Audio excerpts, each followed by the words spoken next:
to Boston, lives in a world she's lost in, victim of compromise.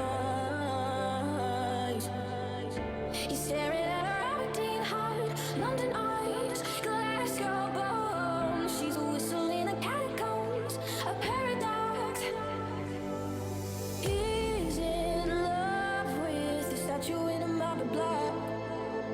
He's in love with the girl that time forgot. She just shakes her ears. She's falling too far with salt in her scars. Won't let it taste her tears. She's falling too far. The girl that time forgot.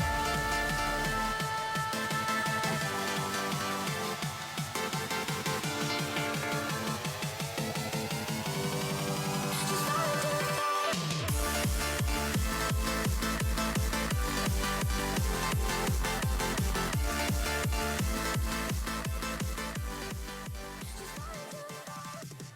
12 teams representing some of the biggest cities around the world. 72 of the world's most talented poker players with over $350 million in combined lifetime earnings will put everything on the line over 8 months to compete for the title of the first ever GPL World Champions. Which team has what it takes? The Global Poker League starts now. Hello and welcome. I'm Laura Cornelius, joined by the GPL insider Eric Danny. You are watching the Global Poker League. We are live this Thursday night. It's the last night of action for the week, Eric. Yeah, and it's been a great week so far, Laura. We saw the debut of Vanessa Selbst yesterday, an amazing match against Anatoly Filatov. We saw some great action. The legendary Nanonoko versus Elki rivalry debuted yesterday. Some exciting matches on tap today as well. We'll talk more about those matches yesterday from the Eurasian Heads Up in a little while. And today it's all about America's Heads Up action. And we have some great stuff lined up for you. Take a look at what's coming up today.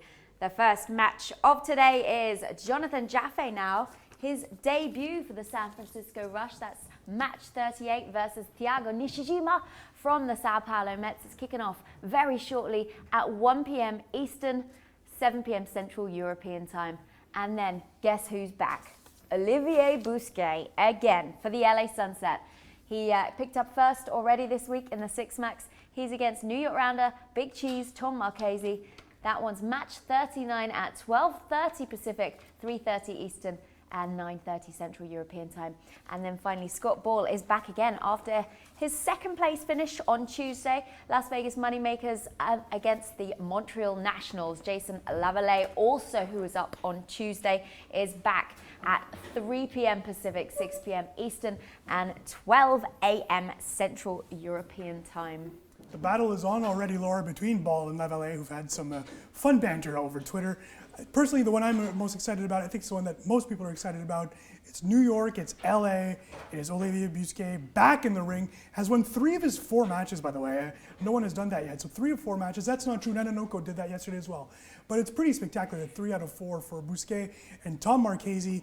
If you're looking for a good player, if you're the New York Rounders, you're putting Marchese in the ring, and that's going to be a great match. Do you know what it's like? Olivier Busquet as Tupac, Tom Marchese as Notorious B.I.G. Great 90s reference, East Laura. versus West. It's great. We don't do that in America anymore. We're all together. It's all together. The rap scene is now all together. Oh. Yeah, you'll see that once you're in Las Vegas. Who do you think, though? Busquet or Marchese? I think it's hard to bet against Busquet. So yeah, if I had any money, I would have to bet it on Busquet. But if Tom Marchese comes out winning 3 of them, would not be surprised either. He literally is one of the top tournament pros on the circuit, just winning everything. He wins everything he plays in. And I think he's going to take this very seriously. This is, we're starting to see these rivalries happen just, by themselves. But Anatoly Filatov yesterday, he wanted to beat Vanessa Selbst in order to say, I beat Vanessa Selbst. And he did. Busquet is becoming by far the top heads-up player in this game in the GPL. So absolutely, in his case, if you're Marchese, it'll be fun to just to push Big Olivier around a bit. So that is the second match of today. But before that, the first heads up from the Americas, we have Thiago Nishijima, who we saw in action against Pascal Lefrancois.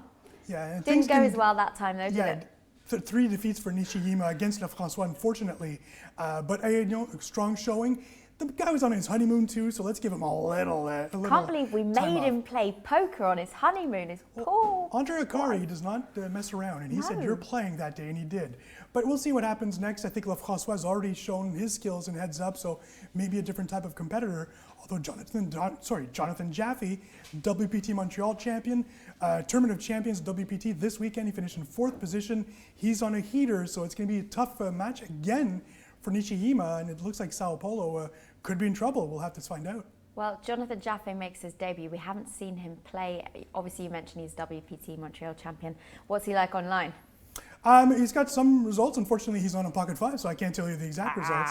Nice one, Laura. But no, definitely someone that's skilled. It's a skilled poker player. A lot of players mentioned, and I remember Jonathan Little saying that he could have been the best wildcard pick out of the bunch. So we'll have to see. He actually just was a few rankings outside the top 1,000, which is why he was not available for the draft. So he's now in the top 400. So sort of a lucky bonus, for Faraz Jaka, for getting a guy that should have been available in the draft, but was just a few positions off. So we'll have to see what he does, but definitely someone that's been really playing well lately, and he's been around for a long time, so it'll be fun to see Jaffee play today. Now, Faraz Jaka made his debut last week in his white robe and white headphones. Do you think we'll see something similar with Jaffee? I doubt it. Not that type of guy. Unless it's now mandatory that the team does play. I think we should make it mandatory. We agreed, and We did. Faraz was sort of with us on that, and actually said that he wanted the fans to wear the San Francisco Rush fans to also be wearing the robes. So we'll have to see what happens. I don't know if Jonathan Jaffe's going to be wearing the robe today. Well, we have exciting matches for you today. We haven't even touched on the third one as well. Obviously, Scott Ball and Jason Lavallee. Will come back to it a little bit later on, I am sure. The boys in the commentary booth are going to go through some key highlights with you from yesterday's action. We touched on it briefly.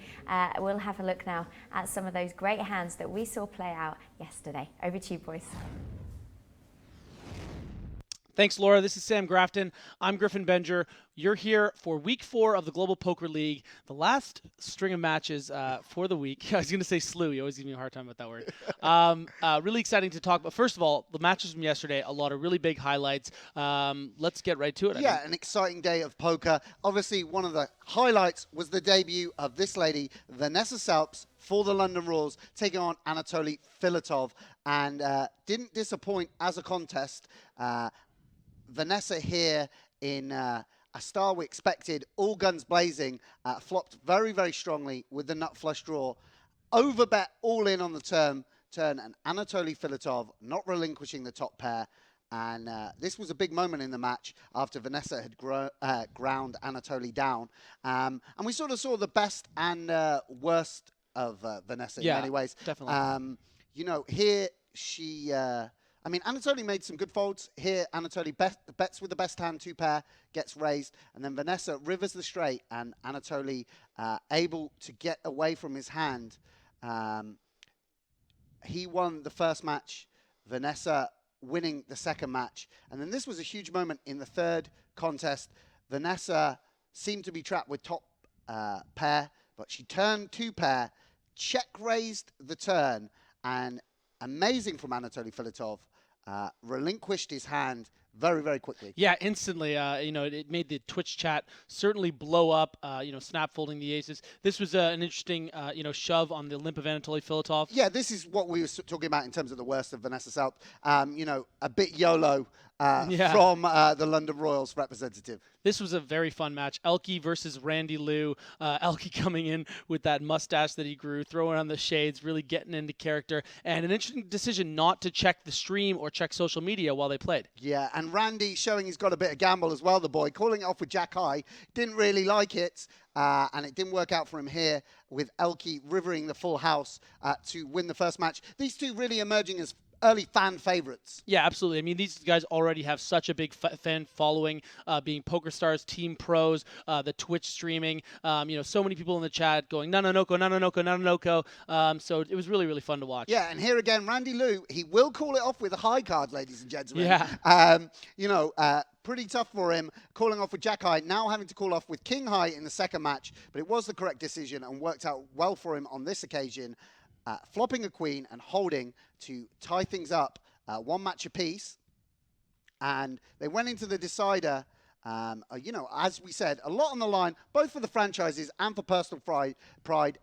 Here, Elke flopping top pair. Yeah, this is a hand that I really loved that Randy Liu played. The overshove on the flop, maybe a little unnecessary, maybe just raise to make sure that you get a shove from a hand like Jack 9, but traps the queens pre-flop. Was so thrilled, so happy. You can see just ecstatic, throwing that all-in triangle, which I sort of misconstrued as a heart. So that was really great to see.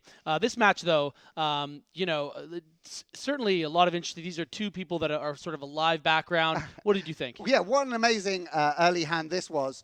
Todd Brunson with the aces, his first 3-bet of the match. Jeff Gross raised the flop, binked the gut shot on the turn, and this is really a microcosm of how the match went for Todd Brunson. Couldn't get anything going. Absolutely run over by Jeff Gross. And great week for him and the Berlin Bears. Secured a lot of points for his franchise. Yeah, absolutely.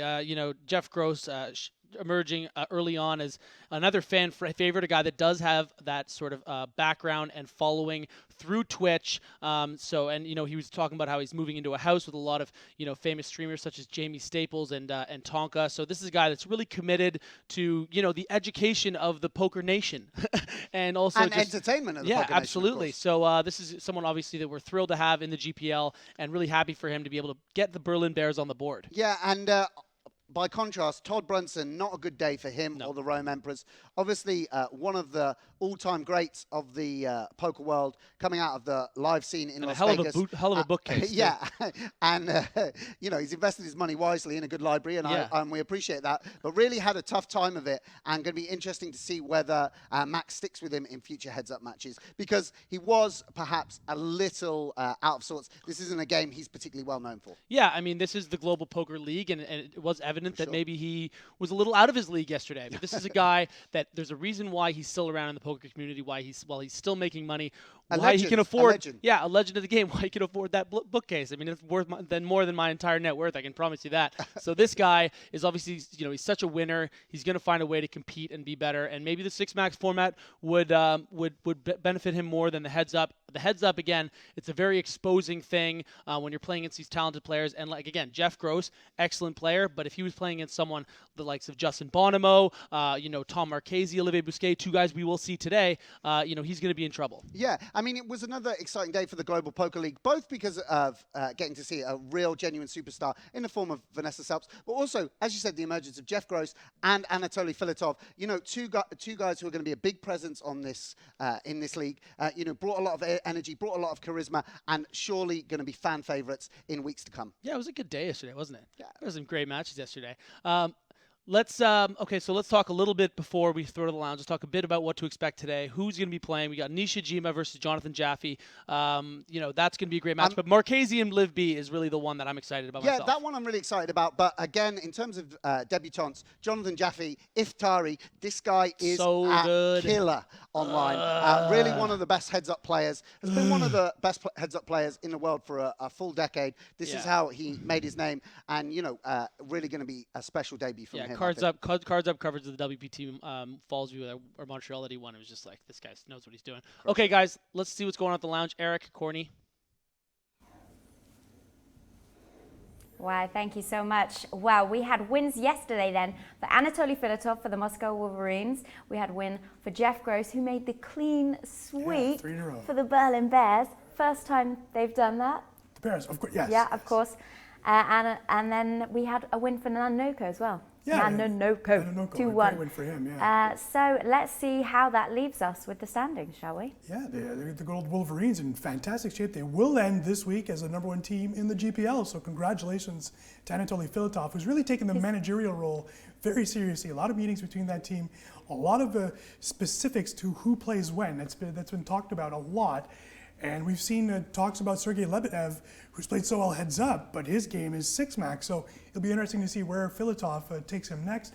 As you can see, the Wolverines, first place, will finish the week overall in first position. The most points that New York would get is 52, so good on them. Woo-hoo. The Paris Aviators, I think it was a little rough week for Paris. Not the best 6-max action. Luno did win the first, but did not get the points in his second. And of course, Elke falling short. After winning that first game, Laura, we always talk about how the first game is so important. Yeah. In this case, poor Elke did not win either of the last two. Hong Kong Stars, which have spent some time at #1, quite surprisingly to some. They're not 46 points. They're going to need another big performance next week to get back into that the top of the table. Berlin, what about Berlin, who was in the... Crazy how they've gone up. I think the big news is Berlin going up and London going down, really, isn't it? Right, I mean, it's the big switch there, that the London Royals, if the playoffs would start today, would not be in the playoffs. That would be disastrous for Liv Borey's team. Quite frankly, the best of all drafts, according to most. When you get Vanessa Salps in the second round and Justin Bonomo in the fourth round, you're doing quite a spectacular job. And then we've got the poor Emperors who are in last position. Things are not doing so well. Moscow has won 6 games in this league, top of any team. They've won 0, Laura, and it's becoming an issue. We always talk about the goal is to win the conference. It's already this early in the season slipping away from the Emperors. What can Max Pescatore do now? I think a stern warning. I think no more limos. That's the first thing. And maybe a lot of green juices or something to get them going. Get out the library. That's right. That's right. That's right. Let's take a look at the Americas Conference standings as they are before we go into heads-up play today. So all of them still to play their matches today. New York Rounders coming in 2 points clear of the Nationals, though. Yeah, this is suddenly with earlier this week with the results, the bottom 3 teams actually picked up most of the points where the top 3 teams did not. And suddenly, Laura, there's a 10-point difference between first and last. It is wide open in the division, 4-point difference between the 4th place team and 6th place team. So it's anyone's game, and these matches do become crucial. San Francisco, Sao Paulo, the first game tonight. As you can see, a lot of things can happen in the standings for those 2 teams, and then it just goes upwards. I think New York and LA already being a feature match, being that it's New York versus LA, being that it's Marchese East and West versus, that's right, your old Tupac and a great reference from 1993. But it's also the fact that first place could be very well be on the line unless Montreal has anything to say about it, as Jason Lavallee gets right back in the squared circle versus his new nemesis, Scott Ball. Right. Predictions for today. Who do you think is going to take each game? I always listen to Sam Grafton, and from what he says to me, Jonathan Jaffe is going to destroy this league. So I'm going 3-0. 3-0. I think Nishijima will be 0-6 after today. Oh no! I'm sorry, Brazilian people. I will take it all back. That's horrible for Nishijima. Yeah, but I've been convinced. And Jonathan Jaffe is quite a spectacular player. I also like the fact that many players did react to the fact that he was a wild card, saying that he is one of the top players in this league that was picked out as a wild card. That's never a bad thing either. Okay, I'm going to take Nishijima then, just because I feel like I should. Let's take a look at the top scorers so far. I believe it was Nananoka's overtaken Bousquet from yesterday, but this could change once Bousquet gets a few games under his belt, maybe today.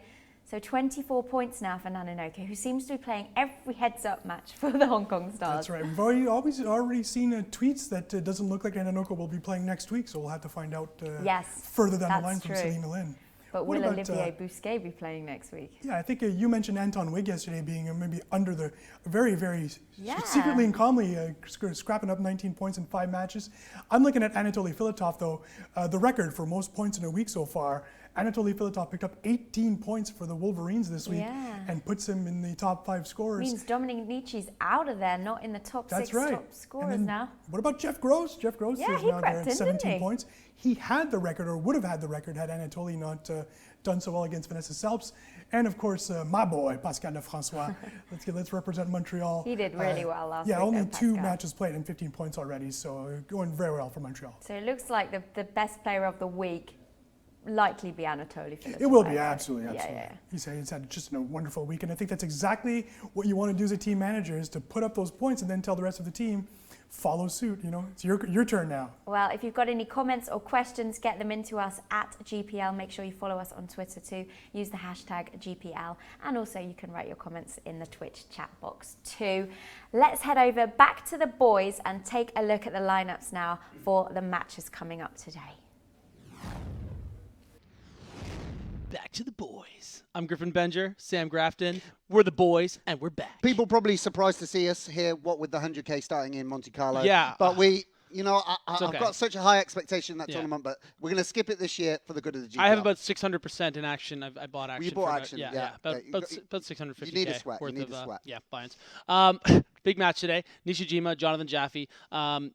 Eric was talking about how you're someone who thinks that Jonathan Jaffe's an excellent player. I think that he's might even be better. I think this is one of the strongest no-limit hold'em players in the league, which says a lot, at least in a tournament format. He's up against Thiago Nishijima, who obviously with the rough start for the Sao Paulo Mets, he really needs to claw some points away, but he's going to be in for tough. I mean, prediction-wise, I'm expecting at least 2 games from Jonathan, but Nishijima and the way that the nature of poker, really anything can happen. I mean, did you think Tony Gregg would put up those goose eggs and everything? Like, things happen in the GPL. That's the nature of poker. What do you think about Jonathan? Yeah, top class cash game player. In the days when the top bosses were battling out in heads-up cash games for high stakes on Full Tilt and Poker Stars, this was one of the people to beat. Since transitioned to tournaments and had huge success there.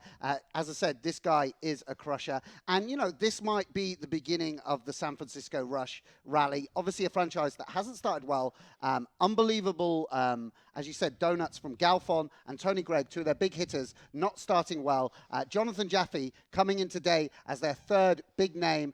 If he can put some points on the board, maybe the Rush can make a rally and start the climb up the table. Yeah, Variant's really rearing its ugly head against the San Francisco Rush. But Jonathan Jaffe is just the kind of guy you can throw into the ring to bounce back. I mean, the reality is we're 4 weeks into this thing, and there are still debutants. There's 72 players in this league. So it's one of those things where, the standings, of course, the great start for, the Moscow Wolverines, Paris Aviators, New York Rounders, Montreal Nationals. It's great. Yep. But the teams in the basement, still have a lot of really good, talented players. So it's Nishijima is in for a big workload tonight against Jaffe. Yeah, it's going to be tough for him. But the other exciting thing is Jonathan Jaffe, see whether he has a bit of sense of humor on the camera, because he's known for that as well. So let's talk about Thiago, a WSOP bracelet winner, someone that you and I have both a lot of experience playing with, does battle it out on the online felt in the high-stake MTTs.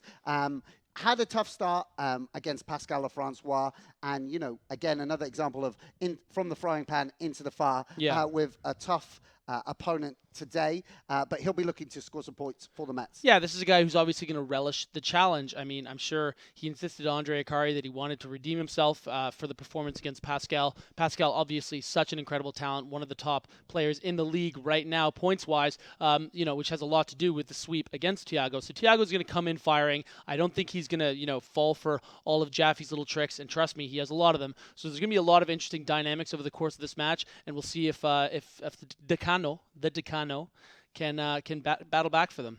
Yeah, of course. I mean, this is a new league, a new format. There is no Moneyball approach as of yet. The guys went into the draft pretty blind. But one of the things that might cost some of the franchises is not signing up a heads-up specialist. Later on today, we're going to see Olivier Bosquet, very, very strong heads-up background. Jonathan Jaffe, I think, was targeted specifically because he has amongst the strongest pedigree of any heads-up player, that was available. And it might cost the Mets that, they're relying on Thiago Nishijima, who is a very skilled player, but more of a six-max full ring type player, MTT background. Okay, are you trolling me because you just made a baseball book, movie, and team reference? You called them the Mets. You mentioned Moneyball.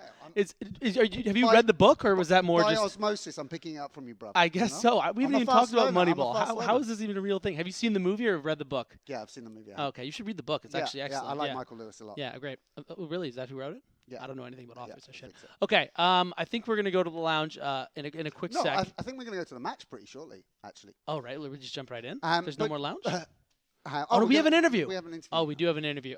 Okay, Eric, Laura, are you guys ready for us? Jonathan Jaffe interview. We are very ready. Apparently, we have on the line one of our players kicking off the action today. We have San Francisco Rush debutant, as Sam likes to say, Jonathan Jaffe. Hello, how are you doing? It's your first match today for the San Francisco Rush. How ready and prepared are you? Yeah, I'm good. I'm excited. I guess we'll find out how prepared I am. Not to put any pressure on your shoulders, Jonathan, but Sam Grafton says you're most likely one of the top heads-up players in this game. Any pressure on you since the Rush are not maybe at the top of the table? No, it's a long season. My ego matches his review, so no. Do you know much about Thiago Nishijima? Have you played with him before? Have you done much prep on him as a player? I haven't done any prep. I know he's a very skilled player. Played with him in tournaments before. I don't know much about his heads-up game. Honestly, just found out he played heads-up earlier. I really should have gone back and reviewed that. Jonathan, you are not in Montreal, I believe. Are you headed out for the WPT tournament? I know you do like to win over there. Nope, I'm chilling at home. I'm living in Florida now and just hanging out. The sun's always shining there. Yeah. Tell us, how much interaction have you had with your team, with Faraz? Obviously, you came in as a wild card, so you came a little bit later. What's it been like, the process for you?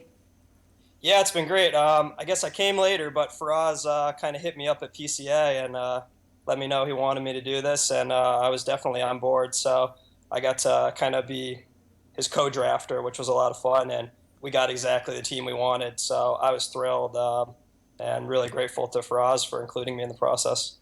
Jonathan, I remember that you were part of a controversial coin flip that got Anton Wig on the team and not you at that moment.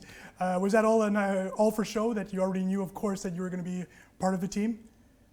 Actually, I wasn't draftable. It was between Jason Less and Anton Wig.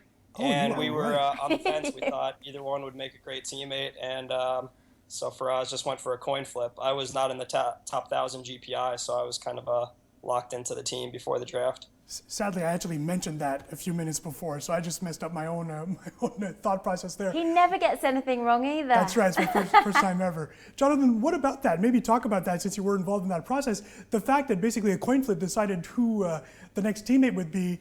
I hope everything is patched up and fine with Jason Less. Yeah, I'm sure it is.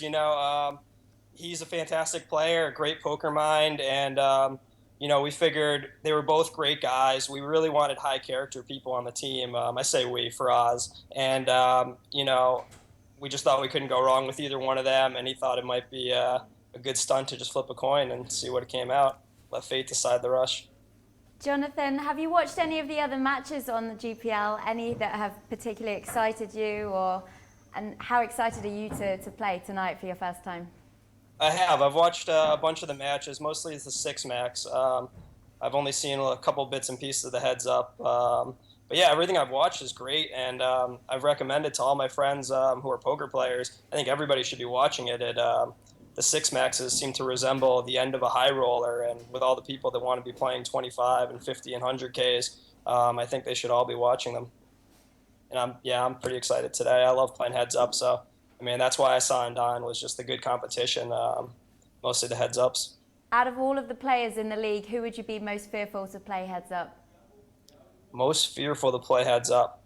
Honestly, the way my ego is, it's the less skilled players that I would most fear, because there's something to lose there. If you lose to a fantastic player, it is what it is. Everybody understands variance, and that these are pretty much coin flips between great players. But if maybe Aaron Paul, I don't know much about his game, but I don't want to lose to a celebrity and hear about it forever. Yeah, you probably would hear about it forever as well. Him, yeah. Well, thank you so much for chatting with us. Best of luck. You're about to get into action right away, so we hope it goes well for you. Thank you. Appreciate it. Thank you. Take care. Good luck. See ya. Jonathan Jaffe there for the San Francisco Rush, about to start play very, very shortly. Let's go back to the boys now, where we will kick off the action, I believe. Hey guys, this is Griffin Benger, Sam Graffin. We're the boys. I kind of like the boys thing. It's nice. It's got a good vibe to it. We're here for Nishijima against Jonathan Jaffe. You just heard from him. Obviously, someone who is not short on confidence. Someone who knows his ability. Obviously, was really involved in the process of selecting this talented San Francisco Rush team. Really nice insight into that. And Thiago's in a little bit of trouble. For instance, he played heads up in at WPT Montreal with a personal friend of mine, Ram Siva, who I think is a great player. And, he really showed that he was on another level, at least on that stage at that time. He played a couple really, really interesting hands that made me think about the way to play hands. This guy's really, really talented. You're talking about Jaffee. Jaffee, of course. Yeah, of course, really, really strong. But Thiago Nishijima out to prove himself, out to score points for the Sao Paulo Metropolitans. Presumably, they do think he's a strong heads-up player. Yeah. We shouldn't read too much into just one set of results where, he got swept and didn't put any points on the board. In the GPL, you're going to have to come up and face the best and, put up a good performance for your franchise. And I'm sure Nishijima is going to try and do that today. Yeah, we like to talk about the debutants when they first start playing. Obviously, the Decano didn't have the performance he wanted in that first match against Pascal Lafrancois. He's getting another opportunity here, and I think that, this is a guy, he's won so much money online. He's won that bracelet, for almost $600,000. This guy is a big winner, sure. Great representative for Brazil. So, there's a lot of things we could also talk about when it comes to Thiago, and I really want to see him fire away at Jonathan Jaffe, because he's someone that he can really run you over if you're showing any complacency. So it'll be really, really fun to see what happens. Yeah, it's going to be a tough contest. And, you know, in terms of the standings, really key for both franchises to start building the momentum. At the moment, they are struggling a little bit. Phil Galfond obviously not having, you know, being able to put up any points on the board against Jason Mercier, and Thiago with the same problem. So, you know, it's crucial that even if you don't get 6 points in the win, you know, just maintaining a steady pace every week, putting 3 points, 8 points on the board for your franchise, you know, in order to stay in contention for those playoff spots. Yeah, I mean, these heads-up matches are such big swings if you can get a sweep. I mean, 9 points versus 0 for a team. Yeah. I mean, we're, you know, 4 weeks into the season now, and the top team only has around 53 points. So getting, like, you know, a quarter of that almost just from one match is pretty remarkable. Yeah, and I think one thing to say is, you know, in the early levels, Jonathan's going to have a big edge being a cash game player. Right. You know, but there he's playing 100 big blinds deep all the time. When it comes to the push-forward section of the game, I don't think there's going to be many leaks in Thiago's game. Exactly, you know, he's going to know his ranges. He's going to know what to shove. And when the variance gets high, that's when Thiago, you know, is on much more of a level playing field. So if he can maintain his stack through the early levels of the contest, I'm sure he's in with a good chance. Yeah, but make no mistake. I mean, I've played with Jonathan a short stacked as well. Have you had dinner with him, though? I haven't. He never returns my calls. Man. He's one of the only people I'm in the sure league. it will happen. Every time. Jonathan, we're reaching out to you. Griffin, he likes to have dinner with as many members of the GPL Just a little as sushi, possible. man. Just a so, little you sushi. know, a personal appeal some appies, from the GPL just a bottle of commentary wine. booth. You know, he would like to have a beer with you. No, at I mean, some point I've in the seen future. him do some really, honestly, like some things like sort of limping on really short stacks and stuff like that. So I'll be really interested to see when they get super shallow Were you how like he stalking manipulates him? things. Were you like looking over I his mean, I shoulder? got to admit, I'm like a pretty big fan. I've battled a lot against Iftari online. I feel in Super Tuesday and stuff. not necessarily Super Tuesday, but maybe something like the 326 max during the week. Like we would Wow, always, where the big boys play. yeah, the Ramping big boy, up the yeah, variance. like just both of us playing VPIPs of 40 and just having a great time. So he's someone I really You love guys playing that against. have your filters only on $100 plus, hey? You know, that's how you guys roll. I'm probably playing a $20 I'm sure he comp. knows I'm just a button clicker, but I had a lot of fun just that battle of wits. So that's why I'm really excited to get an insight into his mind. Absolutely. Yeah, I was looking at his track record earlier.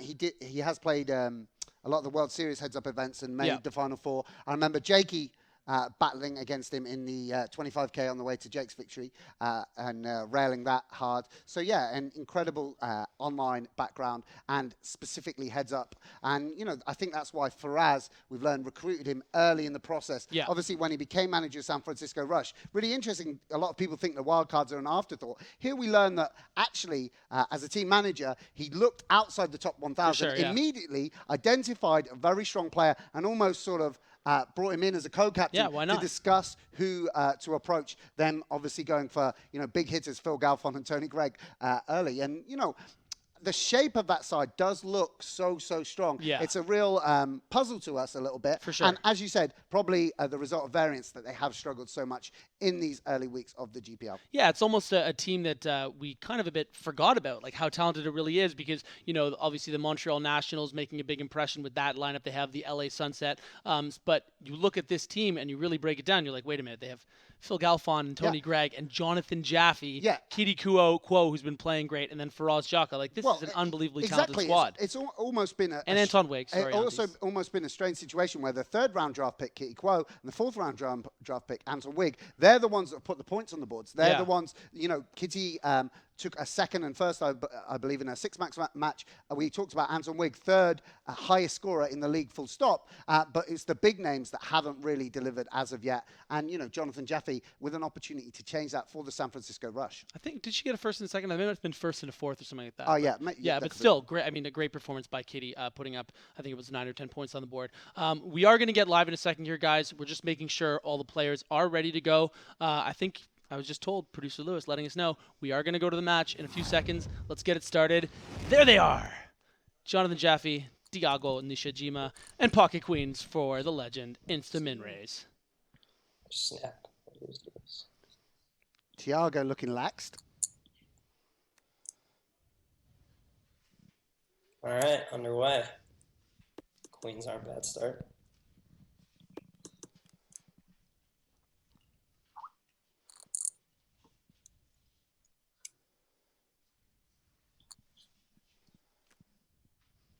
And Thiago rivering a pair after that very small turn lead. Hope he doesn't presume to put Jonathan on ace high here. Otherwise, he might be tempted to go for value. So, got an easy hand to at least call with. The debate is whether or not to raise. I definitely like raising.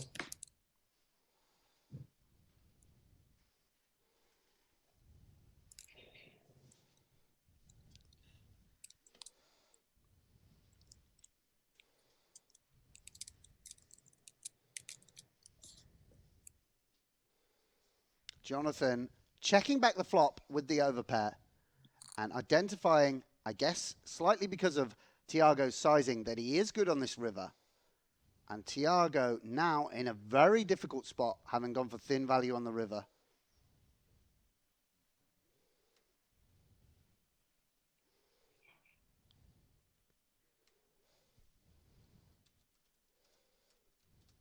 Straight out of the gate, hand one, and a tough spot for the Sao Paulo Metropolitan representative.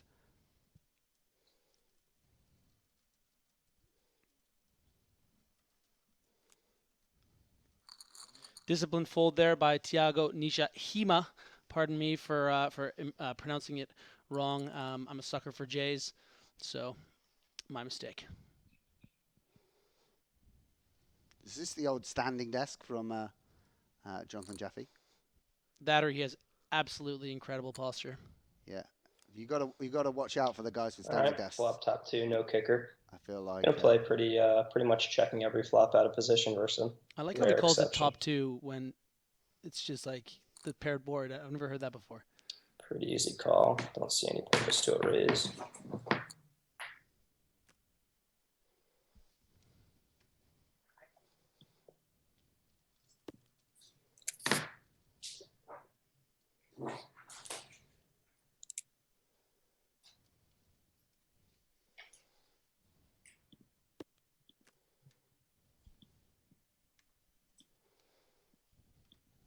And Thiago bet the flop for some thin value. Definitely calls for a value bet more often than not. I'm going to throw down a check.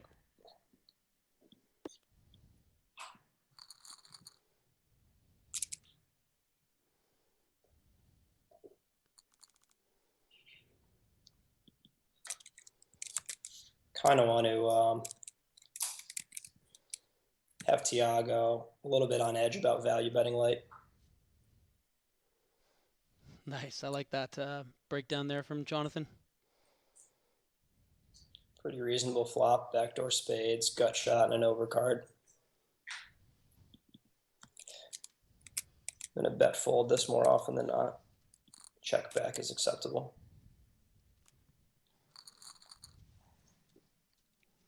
You can really hear with the confidence he speaks about each hand that, you know, he's been in this spot before. There's no sort of guessing as to how you should approach each hand. And I think that's going to be a feature of this match. For sure.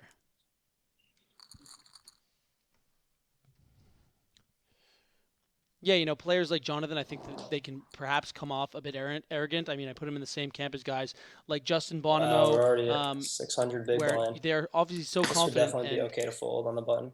And sure of themselves that it can come off to, you know, the layman or even high stakes players as they're completely full of themselves. But these guys really commit themselves to the game, and that's why you know, they have that confidence. Yeah, it's just all North Americans sound arrogant to me. So this is kind of flop. You'd see a lot of inexperienced heads-up players love to lead here. They're not comfortable check calling and check raising. I think I have plenty of strength to check call.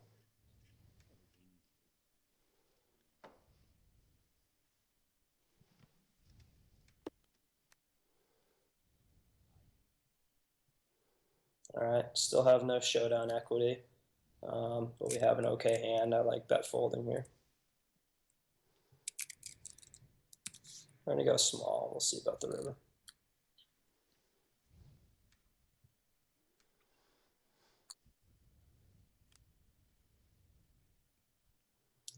And that's one of those rivers that we're going to bomb.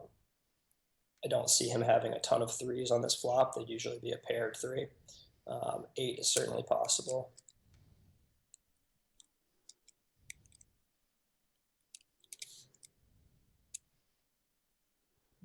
most 8s are going to be paired or with an ace.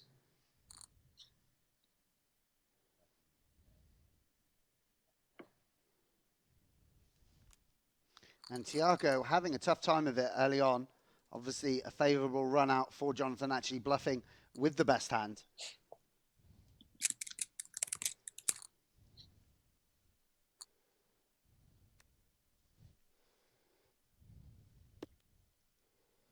Great flop here for Thiago.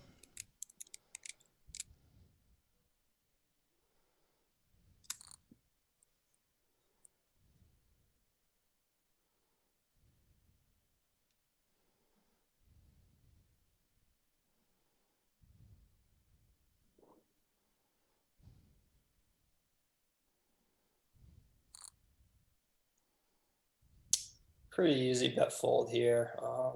And we're pretty much done with it on the turn unless we pick up a 5 would be about the worst card I would consider betting again. I think a 10 is a little bit loose. And it's pretty odd flop to check raise, so it's definitely something to bank away for knowledge. Ace 9-3 rainbow is just so dry to be check raising and giving such a good price.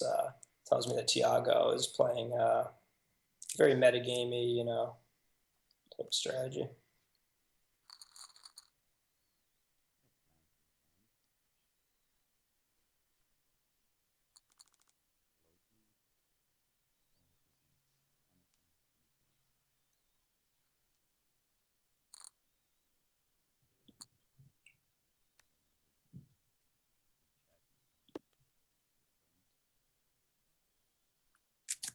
Interesting to see that the sizing differences between some of these players. Sam, Pick up a little equity on this turn, a gut shot to a queen, but I still like checking back. Thiago obviously check raising from 1,300 to 3,000, very small, definitely from the MTT kind of. And I'm going to give this one up. He still Leveling has plenty of pairs, and a sort of 9 community. is right there in the heart of his range. I don't like bluffing this one. Yeah, I agree, but as Jonathan pointed out, it's a very dry board, so you would have a smaller sizing on a board without a flush Right. draw. Without a flush draw or a straight draw, actually, apart from 4-5. If I had to make a guess, I'd say he has a hand like 9-8.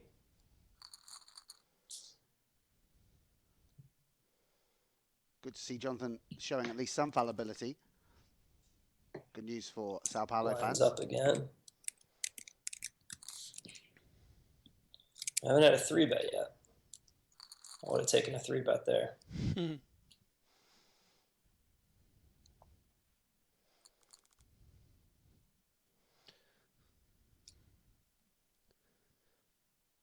The weapons. One man, 2 aces. So we've got a backdoor flush draw, and we got a gut shot.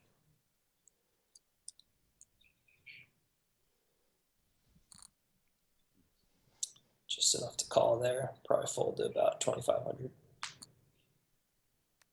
Wow. And that's Bingo. pretty much gin. And, Jeff we'll Gross check all raise. over again. Bingo, bango, bongo. And Thiago, ace is so strong on this board. Going to be betting the turn for value.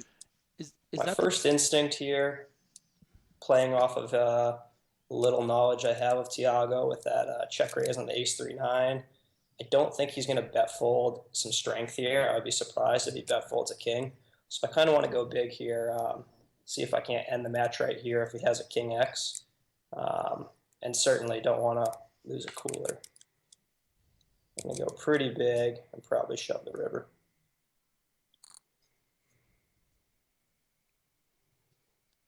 And now this is bad news for Thiago.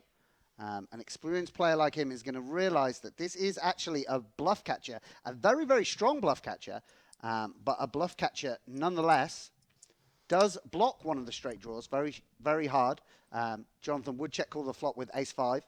It's just so tough when you're on the stream here and like, you start to worry as well. It's like, okay, hundreds, maybe even thousands of players are watching me fold these aces. What if he's just check raising here with like 7-8 of hearts? I'm going to look like an idiot. So it's hard to make big folds on the stream because you don't want to look like a fish. You know what I mean? Like, it's just tough. I mean, obviously we know that he's drawing dead, but put yourself in his shoes. Don't just focus on what we can see.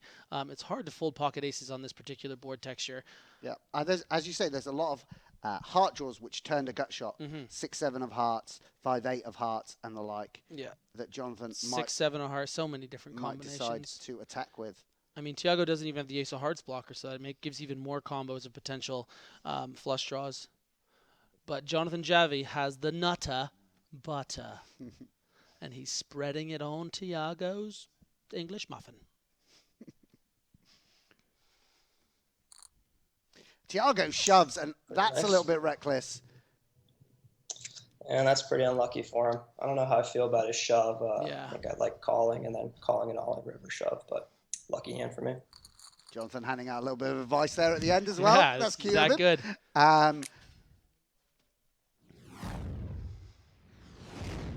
The Iftari Show. Jonathan Jaffe, debutante in the GPL, just cuts the guy up. He sees two aces. You're drawing dead. 3 points for the rush. I mean, next match. He did speak a bit like an MMA fighter. Yeah. He was like, I'm going for the, going for the submission right here and now. Sure. I'm going to end him. Yeah. So Brazilian against an American. It's very MMA. That's a great medal. You're making MMA references now? Mate, Jeez. Busquets, influenced me. We predicted the strength of Jonathan Jaffe in this format, and straight away you could see the confidence in sizing, the confidence with ranges. The confidence with the nuts. This is a guy, he's not been like Todd Brunson in the library. This guy has spent some time in the lab and, putting it to work. Did you write that down? That's good. I didn't write that's off That's the cuff. off the cuff. Come on.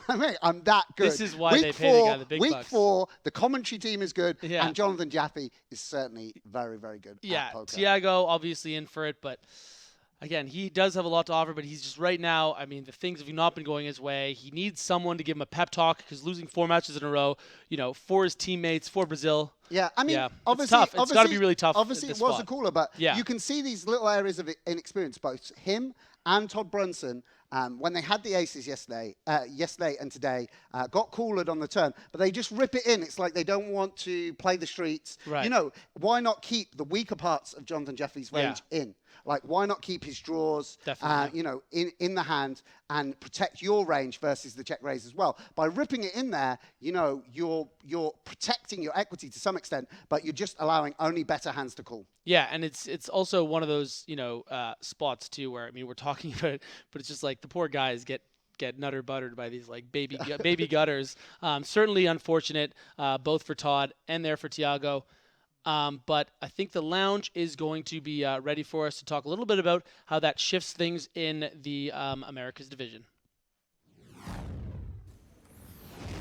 Well, congratulations to Jonathan Jaffe scoring the first 3 points there for San Francisco Rush. And they need those points really, don't they, Eric? Yeah, surprisingly now, they are now third. Yeah, third in the Americas Conference. So one game can change it all. If points continue to add up for Jaffe, this next step is second place. So suddenly the Rush are in great shape. We mentioned yesterday, Laura, that they already have 4 wins this season. That's tied for most in the Americas Conference, yet they were really at the bottom of the basement. But now things are changing, and boy, Jaffe certainly looked good, putting his opponent in a perfect trap situation and really looking great that match. That is 4 straight losses in heads-up games for Nishijima. I know, I feel bad for him. Yeah, I mean, he feels bad, but he looks great. So He does look great. He do look great.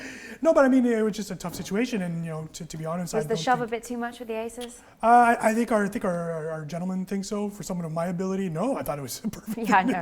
I thought it was fine. Also, Laura, it's easier for us to see because we see the Yeah, cards, so of it's course. easier to make that decision. And playing against someone like Jaffe, where you're assuming he's going to be very aggressive, Nishijima probably knows that Jaffe most likely has the advantage here, so probably thinking that he'd push his opponent around. But in this case, no, he was actually betting against the nuts. It's tough as well if they've never played each other before and they just Right. don't know. Okay, well, we will be going back to the next match. It is going to be, of course, Thiago for the Sao Paulo Mets versus Jonathan Jaffe for the San Francisco Rush. They have 2 more games to play. Each game, of course, is worth 3 points each, and we will see if Jonathan Jaffe can win the next one as well. That will mean that San Francisco Rush will take the game if they can win the 6 points, the first 2 games available. Yeah, and I think that would make them they would be the team with the most wins in the conference. It's pretty amazing that San Francisco's been lurking at the bottom from the start, and suddenly things are picking right up. Don't forget, though, the next matchup on after this one will be Olivier Bousquet versus Tom Marchese, the big cheese. We've seen Tom in 6 Max, but we haven't seen him in heads up, right? Well, yes, of course, he made that epic move against Anthony Zeno. You remember the first week where he decided to just wait 4 minutes before actually making the big move. So Justin Bonomo did that as well. So that was such a big cheese thing to do. Just a great move by Marchese. So do you think we might see some big cheesing again? Certainly hope so. I think the fact that he's going to play Olivier Bousquet might change things. Nothing against Anthony Zeno, but I mean, when it comes to Bousquet, world-renowned as one of the best heads-up players in the world. So he might have to. Maybe he'll have to resort to something quite spectacular. I really hope. Yeah, I hope so too. Unless he doesn't want to get beat up, and then that could become an issue. No, he surely just punches people for money. He doesn't do That's it. right. That's right. He gets paid. Yes. Should we do a quick mention of the EPT Grand Final, by the way? Yes. 10K high roller. 6 of the 9 players at that final table, members of the GPL. So yes, I know. Congratulations. Great job. Felipe Ramos was tweeting loads, tweeting all the pictures, doing selfies with all the players behind him. So who we've got? We've got Felipe Ramos. That's right. We've got Fedor and Chance Corneth from the LA Sunset. So 2 LA Sunsetters. Right, could be Sunset versus Sunset. We've got Phil Grusom, who's in there. We've got and Anthony Zeno. Yes, and Sergei Lebedev. And Sergei Lebedev. Yeah, so good on him. Good luck to all of them. So how many are left? 9 players left. 9 players left. Wow, we'll have to follow the action there as well. Our own little GPL EPT Monaco table. Right. Love it.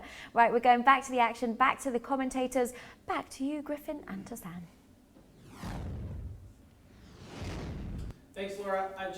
I've just received word from producer Lewis that, actually Jaffee has won the next 2 matches already within the few minutes we were in the lounge.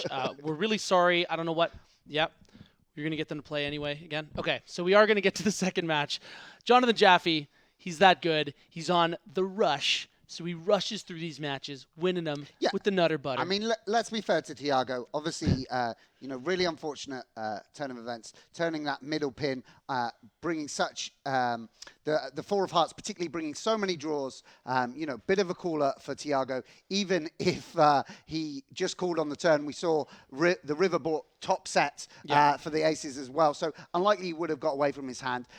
He's just going to need to catch an above average run of cards here, I think, and then he can get to work on Jonathan. By no means out of it, although Jonathan obviously a strong favourite at this point. One storyline we didn't even talk about too, as we get to the match, is how much history these guys have against each other. I mean, these two are really, really high stakes superstar tournament players on PokerStars and the like. But Jonathan don't play too much, does he?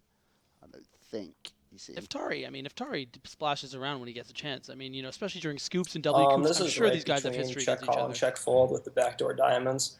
I'll probably check fold as long as he bets more than 900.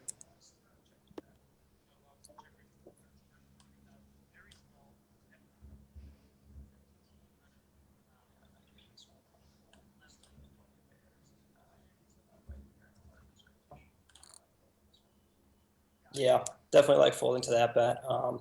Just a quick thought, if these are more disconnected, if we're looking at more of a 9-6-2 with 2 diamonds, much more callable. The power of hitting a king or a queen is much more valuable. Problem here is, of course, a king or a queen can already be murdered by a straight.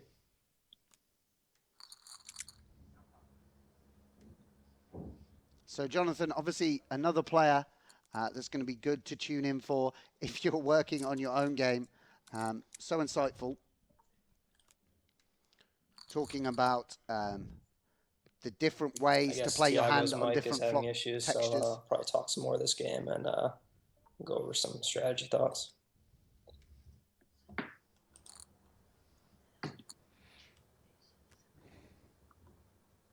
Pretty great flop here with the backdoor clubs and open ender.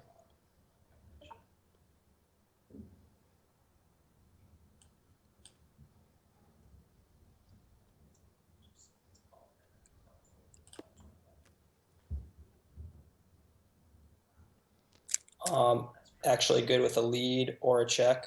I prefer check here. I don't really like leading and dealing with a raise, and I don't love bluffing twice with this hand. Thiago hitting a very disguised jack on the turn. And we're just dealing with a lot of ace highs that are calling and have a decision on the river. Pretty easy decision here. I like check call.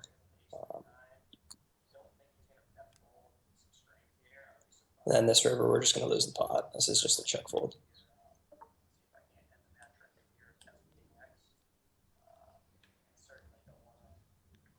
Let's try to do something here.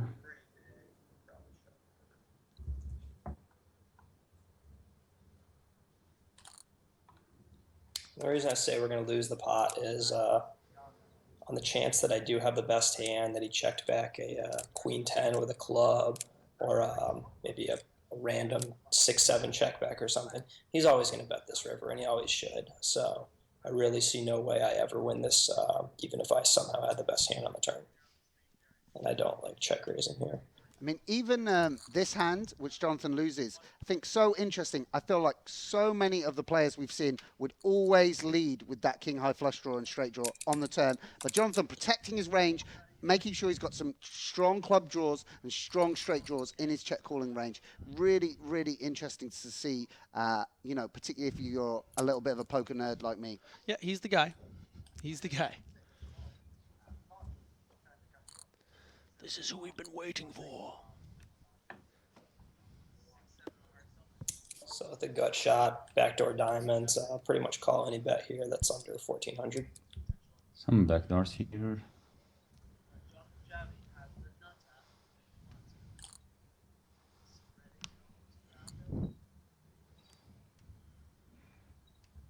Definitely a turn I consider leading. Oftentimes an ace high flop in a well-protected second pair like 10, you're going to see a lot of checkbacks if he has a 10 there. So we both know that I'm holding on to a bit more, a few more 10s than he is. And I'm just going to give it a stab. This is something we've seen a lot. Leading second pair, out of position. It's kind of the I take don't me know to what to lunch hear. bet, and then we You decide on the can river whether we're bluff bottoming the or not. 10, or if he has the diamonds or a gut shot, but there's anything I can do here.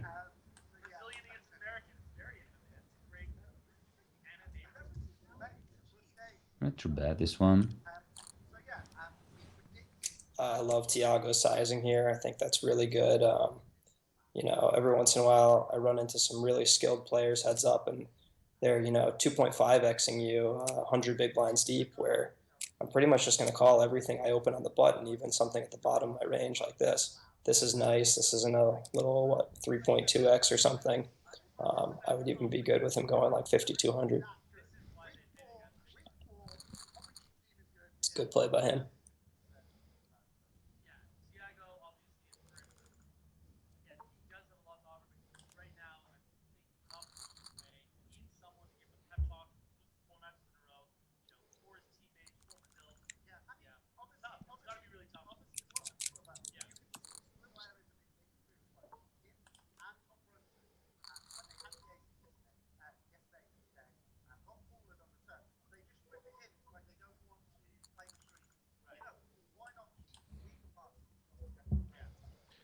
Norman Quenville on Twitch remarks, "Squids really live amongst the sharks."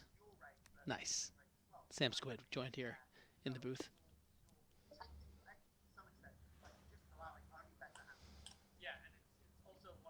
God, I'm loving that analogy actually a lot. Was that part of your It's thing? one of my Have first last try. here. No? Absolutely nothing going Really on works, though. flops. Not going to stab this turn. His checkbacks are flooded with hands I can call.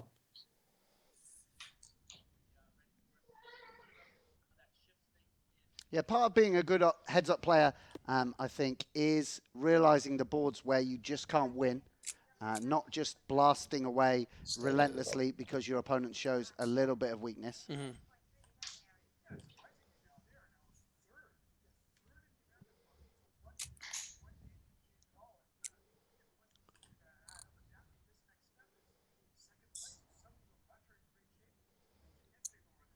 On occasion, I would actually check raise this huge. Good spot for but him you don't wanna to go here. raise here, but he didn't.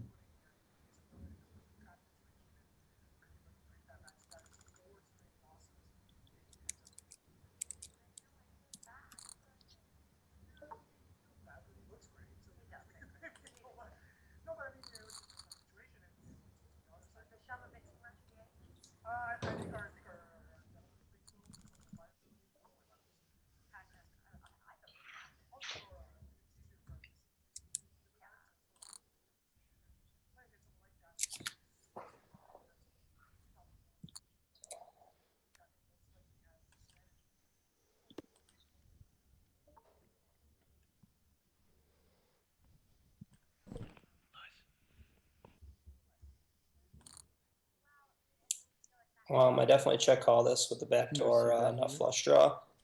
The good question is ace-2 offsuit. Do you check call for half pot? Yeah, I'm not going to tell you. 8, 4, jack. He's one of 7 those. of diamonds definitely brings me more equity. Thiago turning the best hand. Jonathan turning a strong draw.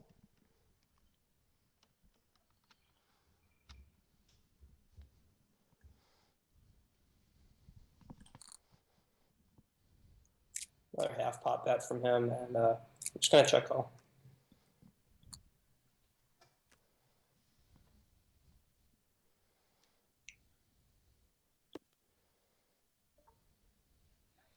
It's pretty interesting. He has some 4s on his range, some 6s.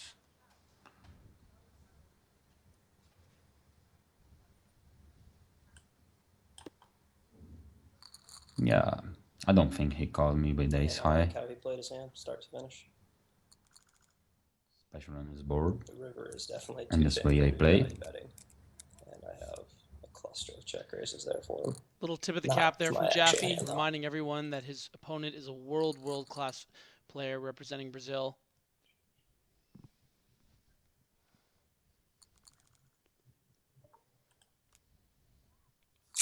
And you pretty much just feel cheated when he just folds to your king 10 suit in the big blind. But that's poker.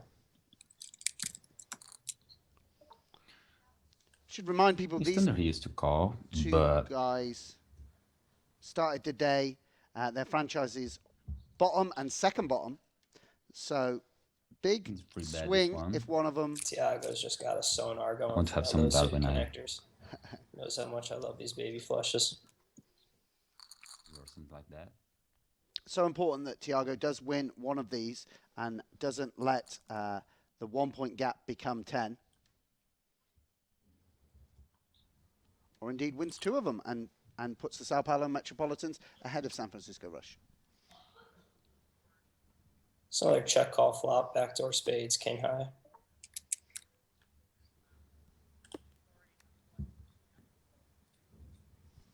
Now it turns into a check fold in my book.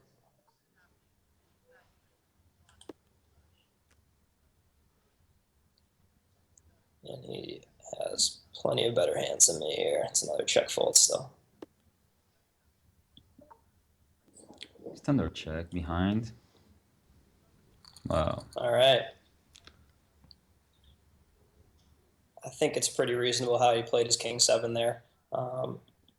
It only looks unfortunate against my hand and a few other higher king highs.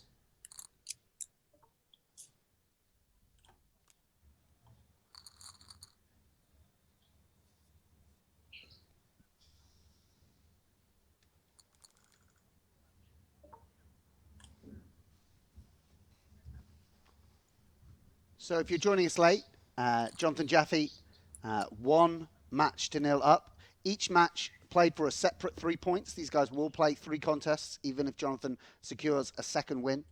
The first match ending in pretty spectacular style, where Thiago Nishijima had aces, bet king 3-4, and king deuce 3 rather. A 4 on the turn gave Jonathan Jaffe the nut straight with 5-6, and the money went in with Thiago drawing dead. Finished in very quick style and very quick time.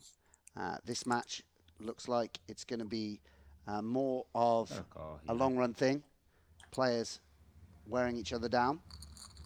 So it was relayed to me that Griffin Benger was explaining that myself and players like Justin Bonomo were just very confident, not arrogant. I kind of want to straighten that out for the record. I don't know about Bonomo, but I'm definitely arrogant, at least about what I do. Plenty of other things I'm terrible at, but my ego is off the charts with poker, unfortunately. That's brilliant. Big fan.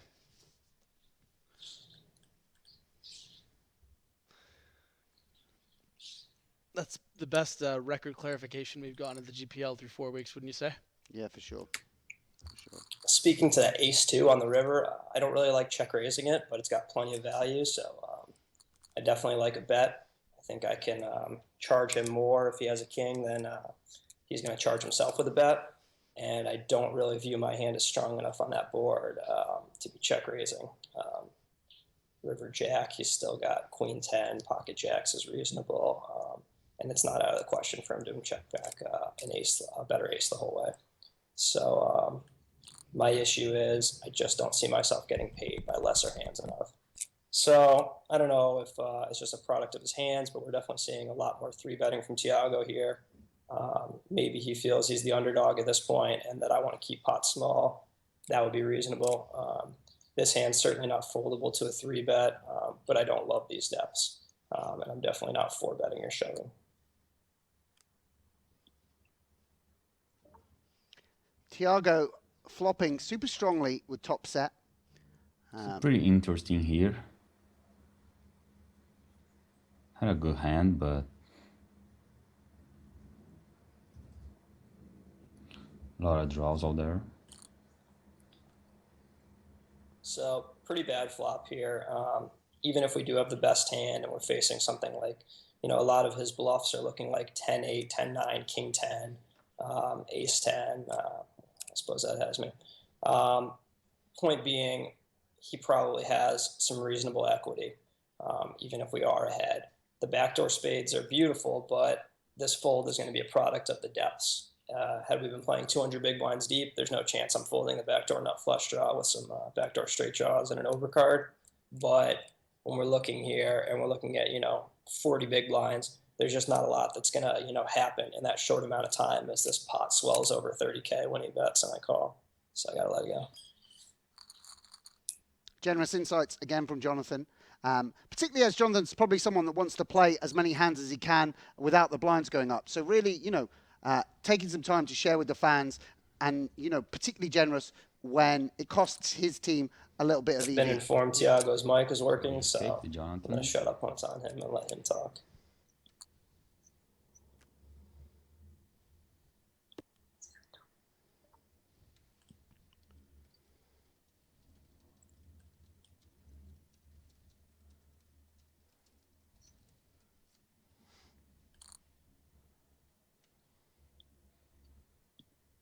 It's my informant. Everyone's got somebody working for him.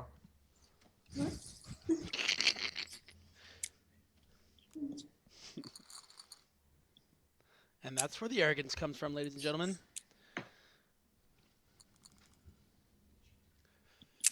Having a beautiful woman never hurts.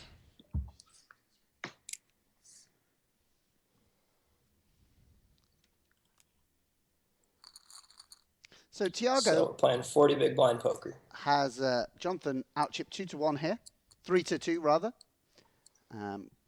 Off to a good start. In my head, I heard 3-2. I'm like, no, it's 6-4, and then I said it out loud anyway. Not a math guy. So we're playing 35 big blind poker, and I like this as a 3-bet get it in.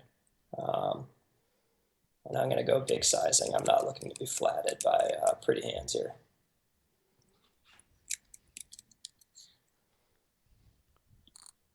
Wow, that is big sizing. That's really interesting as well.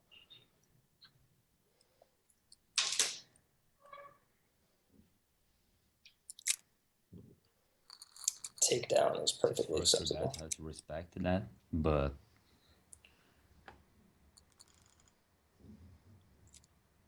this size is kind of weird. Yeah, it's interesting how it's going to be perceived as weak. Maybe he has 5x. You let him blocker. your 10-6-5 flop, for example. You have the best hand, probably over 50% of the time, but you're lost and you're out of position. Try and limit that.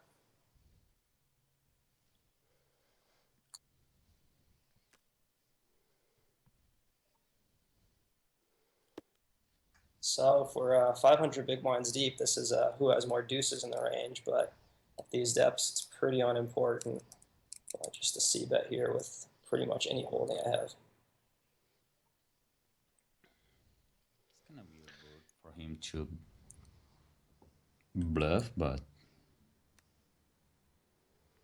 TUHH8433 remarks, Staples is okay, but the who would good watch pair him is on his over this? hand, Agreed. not on mine. In his hand, I think it would be very reasonable for him to just shove me for 33 big blinds with his low pocket pairs and start trapping me wherever he wants, say pocket eights. So to me, I basically have the nuts in the situation, and I'm going to bet it as such.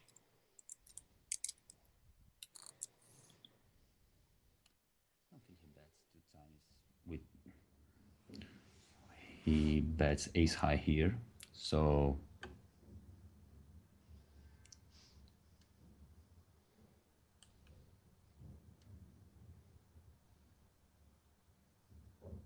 he has to have a pair to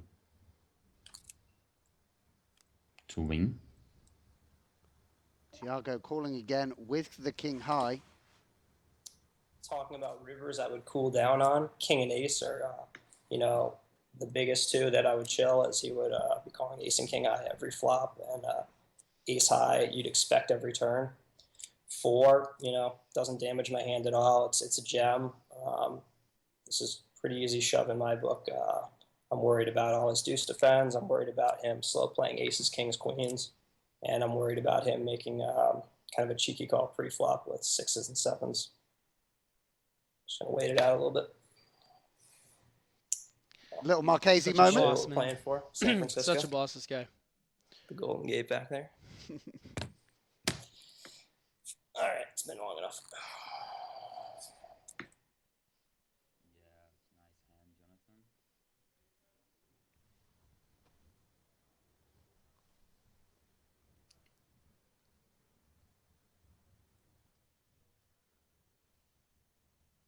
Tough spot here for the Met. If you are betting like ace king or ace queen here, I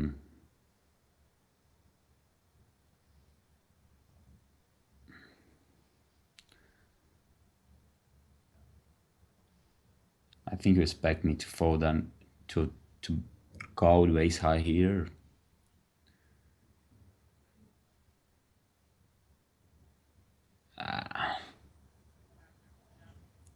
Turns into a guessing game. Thiago in a tough spot. Obviously, when this third barrel comes, you do kind of expect it, and feels frustrated that maybe like his opponent is outplaying him. As we Can have like a 5. Yeah, Jonathan does have the goods.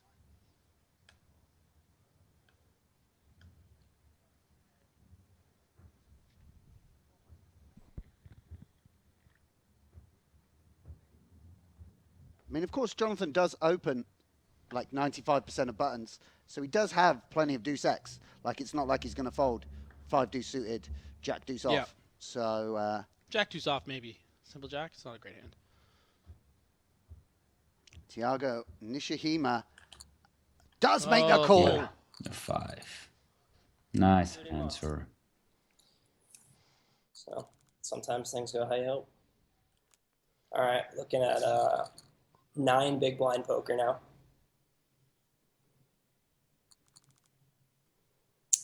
Pretty easy shove. Jonathan all in with Jack 6 suited. Thiago calling with a premium hand. And Jonathan flat flops very strongly as well as the top pair for Thiago. Brick on the turn. And brick on the river. Thiago Nishijima doubling through. So now 29K. We're looking at 18 big blind poker. That's fight. Vamos Brazil. Vamos, vamos. Even for just 2 times the blind with an ante, I think you got to throw away a 7-3 off.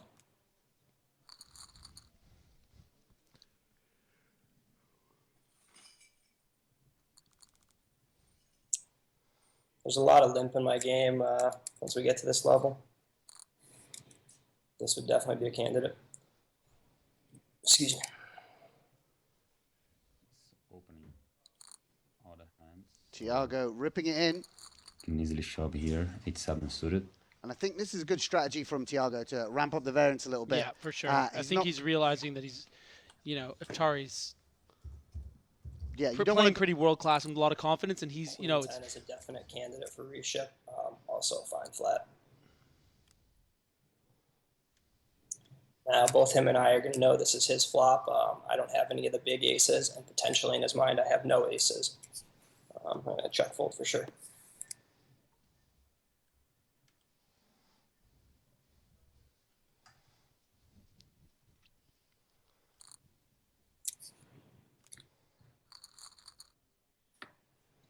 If poker doesn't go well for Jonathan, there might be a spot for him in the booth, giving a good rundown of his thought process.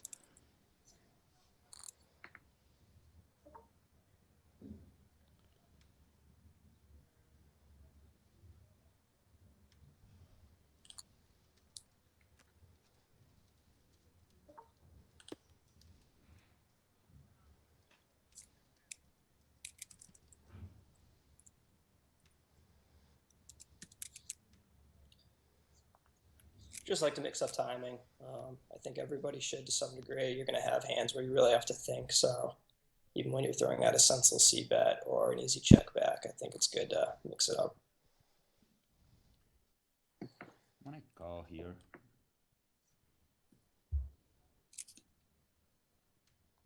it's too much strong, so wow. Thiago. And it's another tiny check raise on a very dry board. He probably assumes by now I've seen that he had ace-3 on the last one where he had ace-3-9 flop, which I have. I'm going to pressure this one with virtually no equity just because in my mind I think we're seeing a lot more 4-5 type hands, 9-10-ish kind of things. Weak draws. It would certainly be fine for him to have a jack here, but well read here by Jaffee. Unfortunately, Nishijima does have the jack, and this was clearly Thiago's intention here to induce this. Made a pretty small mini raise, so I don't think if I call he's gonna bluff.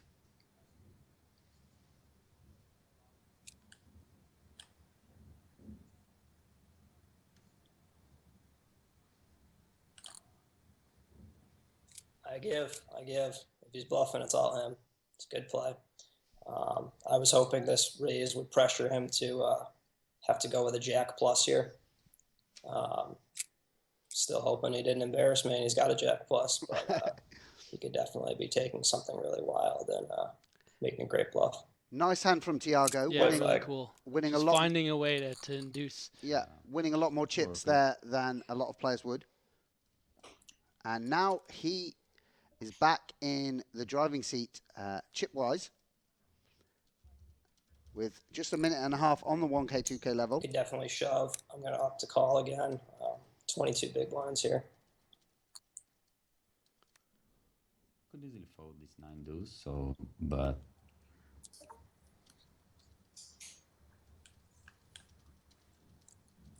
The element's on. Can you turn that element on? Thanks. Pretty easy check call here.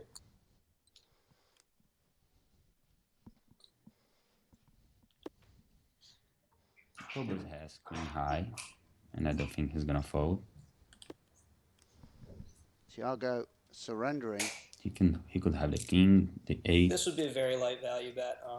Sometimes when you find yourself where you're not in love with check call or check fold, you might make a very light value bet, which is what I'm going to do here. He knows I'm flatting this flop with a lot of 9, 10, jack 10 suiteds and whatnot, queen highs, and that this would be reasonable to turn into a bluff at this point. That's what I'm going to do here. I expect he would bet an 8 for value anyways, and he has some bluffs, so I am in a tough spot versus that, so might as well grab some value if I can. That's what I'm going to go for.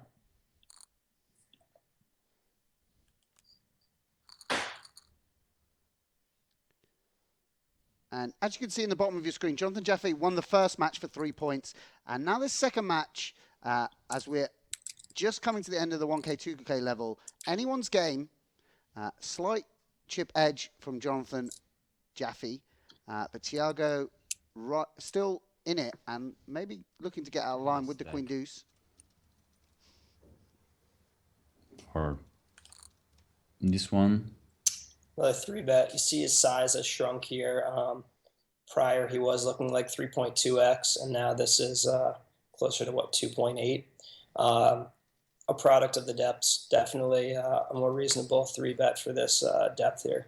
And I'm going to let it go. Bottom of my opening range. You can see Jonathan flatting with hands like a6 when he could shove, wanting to lower the variance. Thiago going the opposite route. Could flat with the queen high and opting to 3-bet. I think that's pretty understandable strategy from the Brazilian.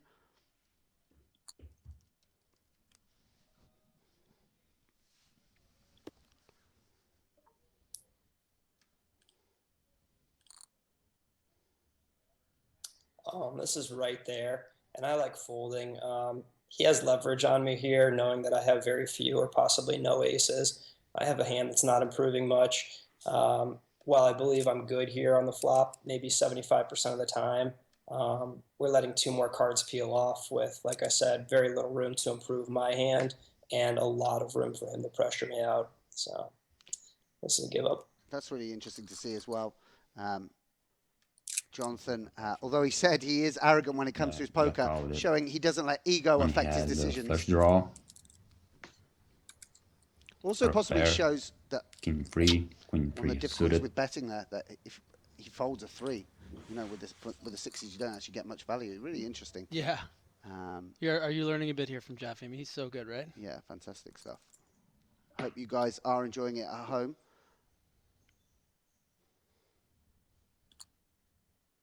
So here at 18 big blind poker, he drops the first limp. Can definitely expect to see more of these both ways at this depth. And that's such a garbage flop. We're going to move on to the next hand. Wow. He open folded. Sick. Sick strategy. That's quality. Yeah, this is right there. I like limp. I'm not a big fan of raise calling these depths or raise folding.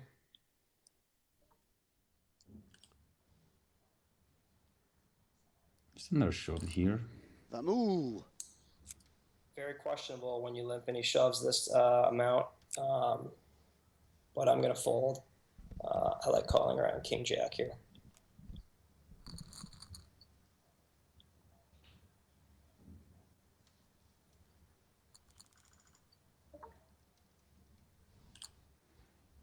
I'm going to let him see another flop here, even though I have the best hand about 85%. When I do shove, I'm in pretty bad. Fine to take this flop. Sometimes you get rewarded.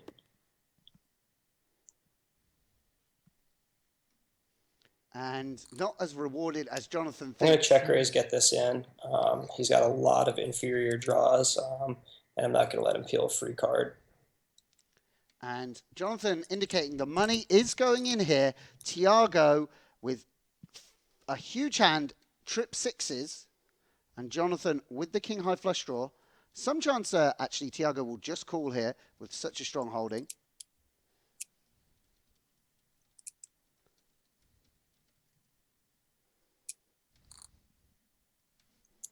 The other thing about this particular hand that makes it so check raisable is when I do brick the turn, I'm picking up so many outs so often. It's going to be a 10, a 9, a 5, a 4. These are all adding to my straight draw. A king is actually the trickiest. What do I do on a king? And I would probably be shoving, even though it's a large shove. Yeah, so he clicks it back. We're just going to play the clicking game here. I like this game. Clicking or shoving. I'm just going to shove it at these. Here we go.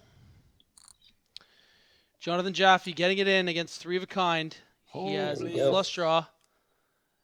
Thiago with the blocker. Just got to dodge a spade that isn't. Boom. Nice one. Full house.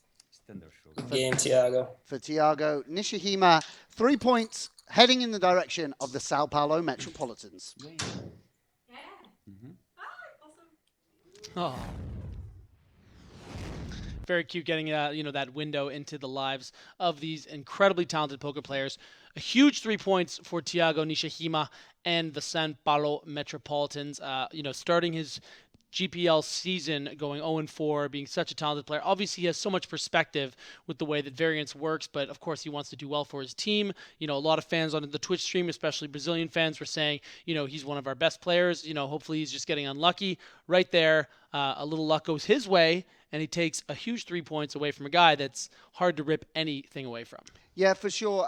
Obviously, two big tough matchups to start things off in the GPL. Pascal Lefrancois, one of the world's best high-stakes cash game players, and Iftari, Jonathan Jaffe, literally one of the world's best heads-up players. Yeah. So, it hasn't had much of the luck of the draw in terms of who he's been up against, and really great to see him battling away and picking up 3 points for his franchise. Yeah, and it's so nice to hear, see and hear in the background what I assume to be their respective girlfriends. It's nice to just see, the kind of lives these people live, what their places look like, what artwork they decide to put up. It's one of my favorite things. I don't know why you bust my balls all the time. Coming soon, Through the Keyhole with Griffin Benji, he goes to the houses of high-stakes poker players and examines the artwork on their walls. Watch out for that coming during the summer break before season 2. Yeah, and hopefully they accept a dinner invite, because that's obviously my whole game plan. So, third match here, big swing either way. We've talked about how the San Francisco Rush have been struggling in the standings. Same with the Mets. So really, this is a huge 3 points. It's a 6-point swing, Sam. This is the way it works. It's the Global Poker League. Yeah. I'm Griffin Benger. He's Samuel Grafton. We're Griff Graff. You know who would like to talk to you about the swing and the league standings, and that is Laura Cornelius and Eric Denny. They're over in the lounge. Wow, what a segue. We are indeed. We're here in the lounge, and another 3 points there for Thiago Nishijima. Needed those 3 points, and I'm so glad finally gets 3 points in a heads-up match. That's right, finally the first win for Nishijima. It's been a while, and Sao Paulo's still in last place, but at least gathering those 3 points. The boys mentioned it earlier, Laura, the difference between getting swept and at least winning one match, there's a 6-point gap there, so it's really important to at least win one. We'll see what happens in this third match, but Nishijima played really well here, and Jaffee even admitted that he's playing a very world-class player, so good on him for getting one on the board and making me look stupid with my 3-0 prediction for Jonathan Jaffe. We saw what happened when the clean sweep happened with Jeff Gross and Todd Brunson. He wasn't so happy. I didn't know whether he was knocking his camera off out of rage, or whether he was just going to pull his camera off. It's weird because Todd had actually bought that camera at the morning of, so he might need a new camera for his next match. So we'll have to see if Todd gets a camera next week. That's what happens when you get 3-0 against you. You break your webcam. I'm surprised Jungle Man's webcam hasn't broken yet, actually. Well, I don't think he has one. I think it's the one on his laptop, so probably needs that laptop to make a living. Yeah. So we have one more game in this matchup between Jonathan Jaffe of San Francisco Rush and Thiago Nishijima of the Sao Paulo Metropolitans. Who do we think will take the decider? Well, I'll have to go with the guy that wins, makes a living playing online heads up. So I'll take Jaffe. I think what's important to note, though, if Sao Paulo can win, they would actually no longer be in last place, and I think that would be good for I was them. about to ask. Yeah, Las Vegas would actually fall to last. So, Las Vegas missing out on a lot of those wins early, that could suddenly come back to haunt them. So I think that is the first goal for the team, to at least get up there. That might change later on tonight when Las Vegas plays Montreal. Yeah. But it's a start, right? It's a start. It would be good, maybe confidence-wise, and then see what happens. I think for Nishijima, this win could be very important in beating one of the top heads-up players in the game, in the league. So could be a crucial match for Sao Paulo. And Las Vegas were pretty near top of the league in the first couple of weeks, thanks to Zeno's 2 second places. Yeah, they played very well. They played very well. But the issue is, again, we've noticed before, they didn't get those wins. So now it seems like those those missed opportunities might have bit them in the bud right now. But again, we'll see. We'll see what happens with Scott Ball later on tonight. Yeah, Scott Ball's going to be interesting. We saw him watch the Six Max, so he did pretty well on that. He managed to scrape up 5 points and come second place, but it might be a different ball game. Heads up action. I mean, Scott did not eliminate any players, so it didn't look like he got into anyone's business, and that's fine to do in the Six Max match. It doesn't work as well in heads up, where you're going to have to get into Jason Lavallee's business, because it's going to be every single pot contested. So that'll be the difference. We'll have to see how Ball adjusts to it. And Lavallee probably really unhappy with the way things worked on Tuesday.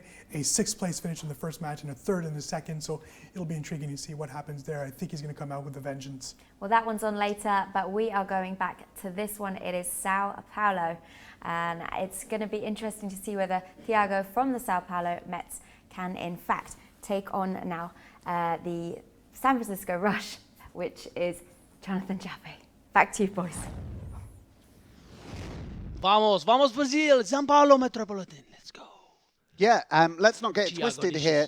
Nishijima. For all the impressive play that Jonathan Jaffe has provided the fans with today, he's still only secured 3 points so far for the San Francisco Rush. Thiago leveling things up there. How disappointed would Faraz Jaka and the fans of the San Francisco Rush be if yet another star player comes in and doesn't manage to register big time on the league standings? That would be an absolute disaster for them, following what happened with Tony Gregg and Phil Galfond. Yeah, I mean, these guys obviously are some of the best players in the league, so it's still early on. This is this is the end of the 4th week, of course, but definitely Jonathan Jaffe's really going to want this to be the start of the turnaround for the Rush. Let's see what's going on, guys.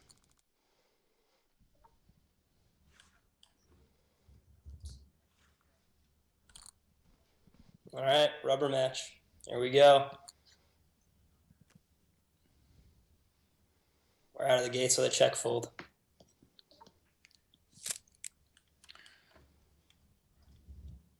Standard see bet here.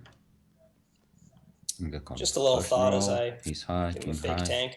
I really like these matches, and maybe I'm giving away some spoilers when I tell what I'm going to do beforehand, but I would love to see this every once in a while be like a 300 big blinds deep start. I don't know, maybe like one marathon game per season or something. And then we could see, some real board coverage and really interesting hands with some real creative thought process. Just a thought. Yeah, loving that from Jonathan. Yep. Sure. Does Alex Dreyfus ever watch these broadcasts? Maybe. Sure he does. He does it from his mobile. He posts it on social media. Well, there we go. So, Alex, if you're watching, a request from Jonathan, and I'm sure that you and me, Griff, we'd love to see this guy in action. Anything to keep me locked in this booth any longer. No, all kidding aside, that would actually be really awesome. Beginning heads-up players ask is when you have no equity, no showdown value, and the board is pretty ugly and well above you, do you see bet or not? And the answer is, again, I'm not going to tell you, but we'll see. I would call a bet on the flop. Not a good turn for me. I think he's gonna probably bet. And this is certainly one of the turns I'm going to bet here. My sizing is going to be on the small side. Yeah, this is something we didn't see very much from players like Randy Liu and Alki. The delayed C-bet. Don't expect him to fold any pair there. Yeah. some players I would expect to fold a few of their sixes. My read on Thiago is not a fold from any pair. Yeah. No need to strengthen your opponent's range with the flop Yeah, C we'll bet give him all a the first time. three bet. Actually, if he bet there and Thiago called, he actually loses the pot a lot of the time. A lot of the time, yeah. It's a hand Busquet was 3-betting as well, 8-9 off 7-8 off. I have to ask these guys why they pick those particular hands. I guess harder to make top pair with connecting with the peeling board coverage as well, I guess. Interesting. I think it's maybe also one of those things where it's it's hard to have dominated hands like peeling you pre. Like yeah, there will be some Jack 9 suited, maybe 10-9 suited, Queen 9 suited, but like Yeah, I mean 8 what, you know what I mean? Yeah. No, that makes 8 sense. 9 what, yeah. Like you're not like people aren't usually calling with like King 9 off. You know, they'll just fold or maybe use the blocker to 4-bet. So I think it's maybe it comes from that kind of camp. I don't know. I'm prospering. You're prospering? That's posturing? Posturing. Yeah, posturing. Jesus. Open this one. It was Griffin's birthday yesterday. Are they going to let me go home at any point? I'm literally chained to this desk. It's not funny. Send help. Hashtag free Griffin. Or was it hashtag sack Griffin, which was trending? No, it was hashtag fire Benjer. Some equity here. That was trending. Pretty easy check call here. And you can see Thiago taking the opposite approach to Jonathan.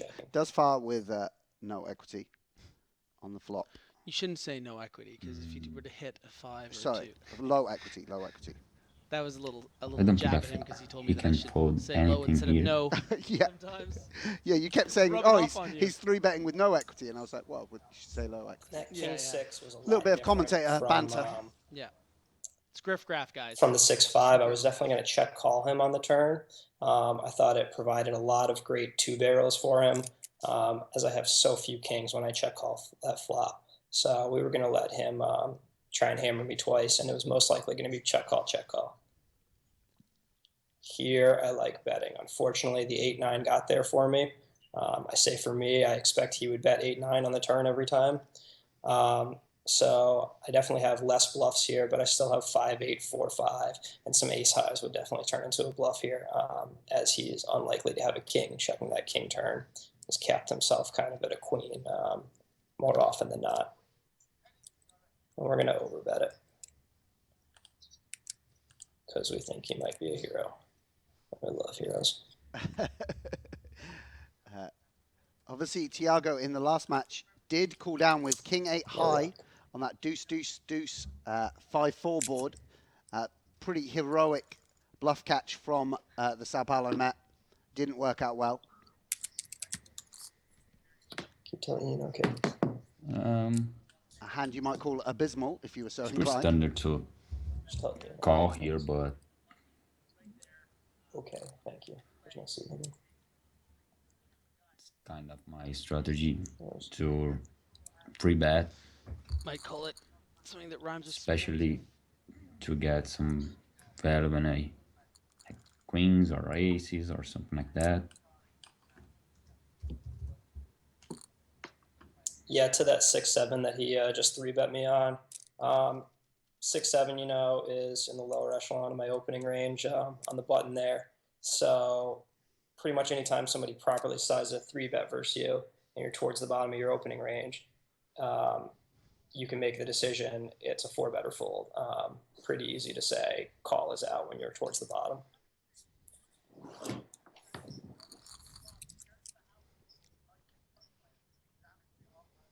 Jonathan providing such value for those looking to improve their heads-up game. I know I am. 600 big blind.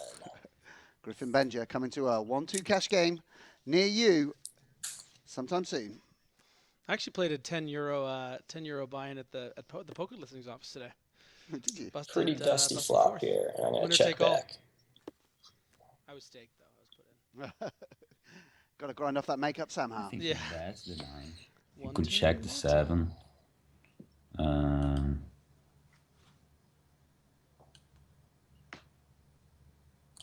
He's gonna bet a draw. One of So the more difficult concepts think he- for early stage heads up players to grasp is that you will fold the best hand a good chunk of the time pre-river. This is one of those spots where, if you count up his draw combos compared to his value bet combos with made hands, like maybe a king 9 plus or something, or maybe a 9-10 plus, you're definitely looking at a lot more draws, from the weak draws like a 5-6 offsuit all the way to the strongest like a jack 10 of hearts. That being said, he's got so much barrel ability. I don't know where he's at. And I just have ace high, which is rarely improving and only improving to one pair. So this is one of those spots where we fold what we think is the best hand. Interesting for him reflecting about sometimes it's not about, even if you think you are folding the best hand, sometimes it's just a difficult one to play. It's really, I mean, it makes sense, but like not a lot of people see things that way. Vanessa Selp certainly doesn't. She thinks she has the best hand. She's got Jack 3 getting check raised on the 10-10-8. Let's see a river. Amazing to see, the spectrum of talent in this league and how differently they play and approach certain hands, even if they are just, such genius minds in different ways and in the same. It's pretty awesome, Sam. Yeah, of course. Especially as Thiago actually probably betting the turn too wide for value. He put his value betting range at 10-9 plus, and he was betting a 7. So you're actually saving money against someone that is over betting that turn. If he has a pair, he's going to win. If he has an ace, he's going to win. If he has a draw, 5-3 or 5-7, 7-8, he's going to win. He's going to take it from us on the river. Queen is the only river where we're going to consider calling a bet. Check that. A queen or a 6 are the only rivers where we consider calling a bet. And when he checks, he has us. There's just no way he's snap checking a worse hand than a queen here. It would be pretty awful. I think he's got king high more often than not here.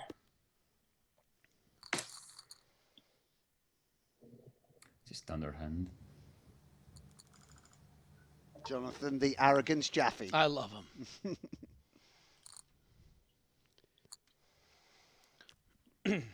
First piece of merchandise I'm requesting as co-commentator of the GPL is just a shirt with that quote. Just like, I'm not confident, I'm arrogant. Picture Here, Jaffee. the backdoor nut flush draw, the ace high, the backdoor straight draws, all makes it enough to call. The question is, ace of hearts, no backdoor straight draw. You're talking about a 3 or a 2. Do you call? I say no at these depths. Turn's pretty dusty.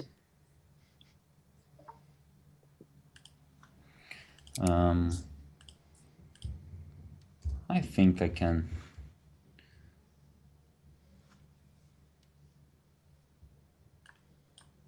make a little bigger here. So the spoiler is I'm going to fold. But breaking this down here versus this bet, what are we looking at? Again, it's a lot of draws. It's a lot of 9, 10, 5, 6, the weakest draws. Certainly he could be betting the strong draws, his ace high flush draws and whatnot. All reasonable. But as far as what he's betting for value, yeah, he has all the monsters, whatnot, sets and 2 pairs. But on a board like this, where it's going to get pretty wet on the river a lot with a spade, a heart, a jack, a 9, a lot of straight draw completions, you could see him making a bet like this, even as weak as a hand like king 8 possibly, to check back the river. I wouldn't be surprised to see that, or a weak queen like a queen 4.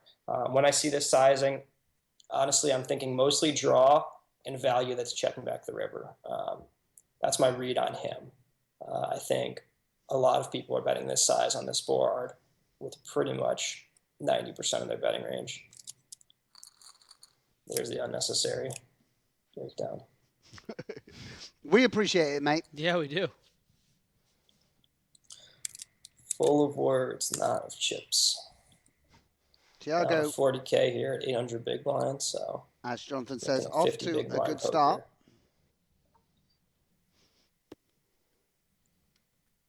This will be a C-bet. The C-bets have been a little small versus him. His C-bets have been small also, so if we were a lot deeper, I would probably be pumping this to about 2,600. That would be my more normal C-bet.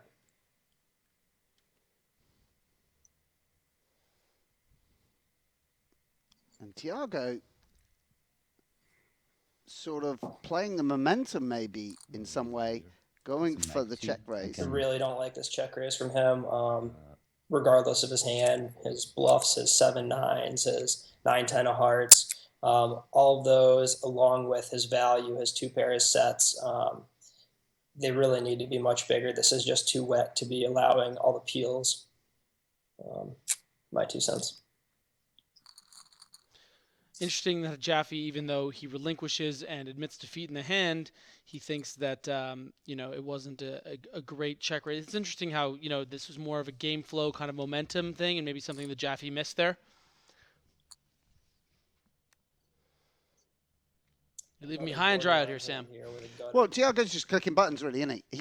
He just fancies that spot with 9-10 off. Normally, you would want to have a spade in your hand. Yeah. But, he has the 3 straight. He has the 2 overcards. Yeah. Doesn't feel it's strong enough to check call and picks that spot to check raise. Obviously, perhaps the fact that he won the last match, check raising a strong or 3-betting a strong made hand, means he's going to be more inclined to do it this match with air. But I think it's a little bit ambitious against Jonathan. I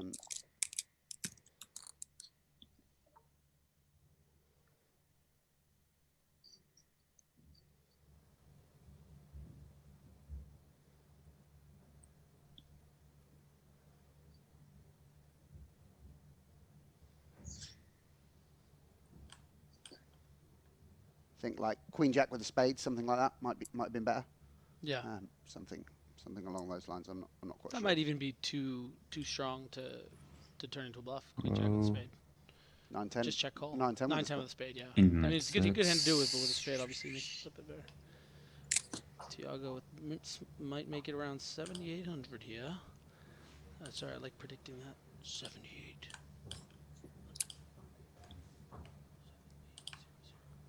I think he's going to make it smaller than that with her value hand. Don't know. Oh yeah, actually, he does like making it smaller.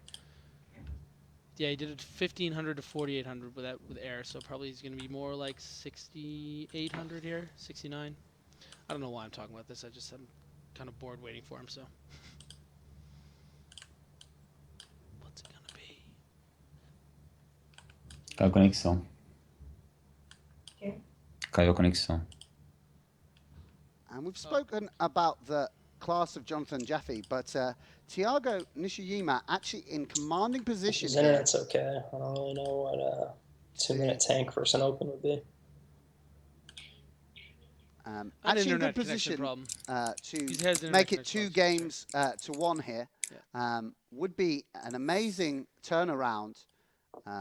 Obviously, Jonathan Jaffe, as we kept pointing out in the introduction, one of the most respected heads-up players in the world, with an online and live background. But Thiago Nishijima, who lost his first 4 matches, actually the favourite now with a 2-1 chip lead. If he can reconnect and 3-bet this ace queen. All right, I've got a 3-bet. And I've pretty much let him 3-bet me here with impunity, and it's going to continue. I'll let him keep taking me on my light opens.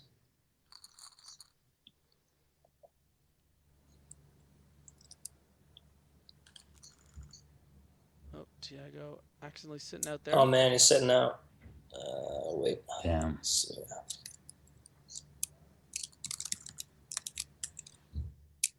It looks like he sat back in, but wait till he chats.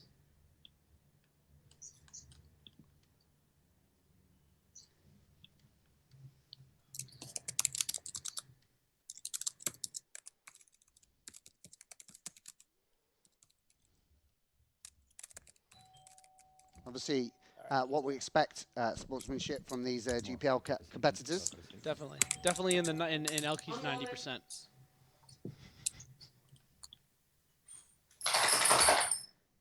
All right, flop top pair. Weak kicker, and we don't cover the backdoor flush draw. To me, you're pretty much going to want to c-bet this near every time. These depths are tricky versus check raise, but I see this as 100% c-bet.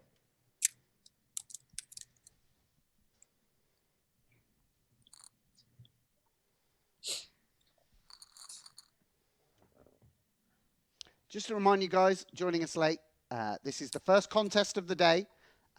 Jonathan Jaffe of the San Francisco Rush making his debut, won the first match in quick time. Thiago Nishijima of the Sao Paulo Metropolitans won the second match for a further 3 points. 32 and a half big blinds here. I definitely like 3-bet get it in. The real question is, what pocket pair do you start trapping? And you can pay me for lessons.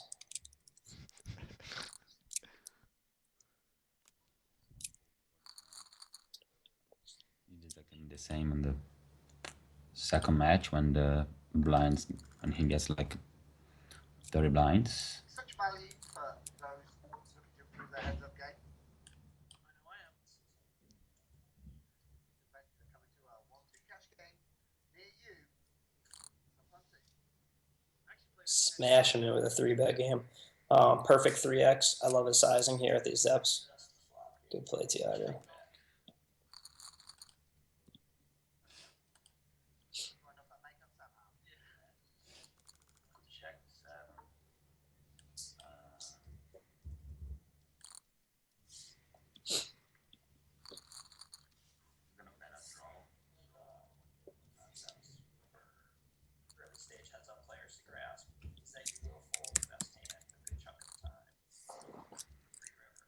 I'm gonna call this one.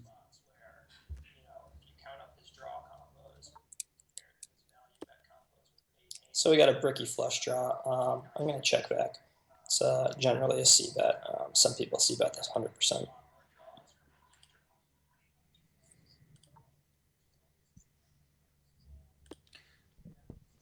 Short answer on what I like about a check back there is I get thrown on a different range. I get thrown on a lot of king high, ace high type hands, low pocket pairs, sixes and stuff. And I view 7 high flush as often a 2-street value hand when I do hit it anyways on this board, based on how often it's going to board pair and how low my flush is. So I think I'm fine missing value occasionally. Should I hit? And we take our stab here, try and take it down. Standard call here.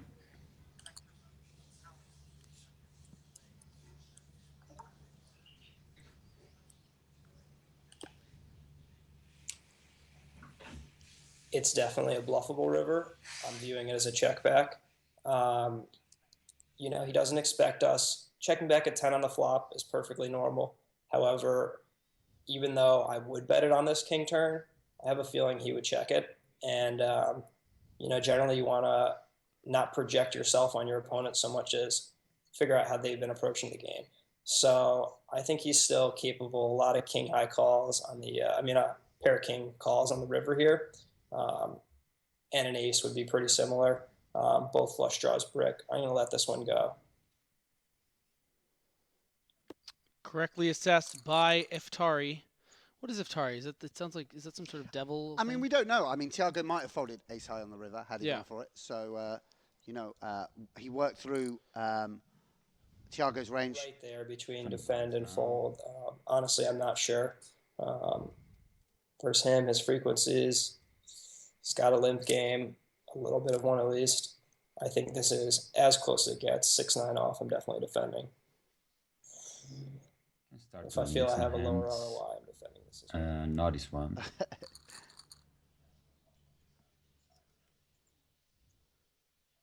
And Thiago Nishijima, 2-1 chip lead over Jonathan Jaffe. Start the limp game here. Would be a slight upset were he to win 2 out of the 3 matches here, but would be great news for the Sao Paulo Mets who started the day just behind San Francisco Rush. And they are playing one of my favorite levels, 800, 1600, Sam. Can have the blast hand.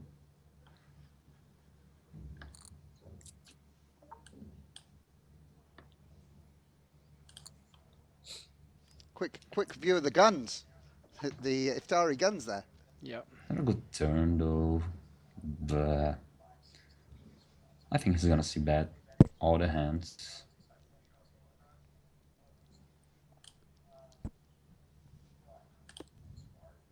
This is one of those turns where I feel I have the best hand more often than not. but picking it up again to value bet it on the river, I think is going to be extremely difficult. It's tough to imagine which rivers. I feel very confident betting this for value. Yet at this juncture, I think there's still value to be had versus definitely ace high, should he have checked it in the big blind. And, you know, his pair threes, pair twos, certainly if they're coupled with a 6 or a 4, he's not letting them go. I'm risking getting bluffed out by diamonds or even a random king high or whatnot, but I like making a bet fold here to check back the river.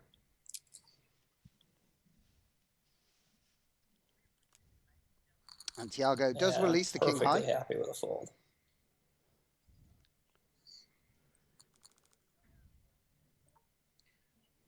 I'm gonna raise here too because Jack 3 offsuit doesn't play.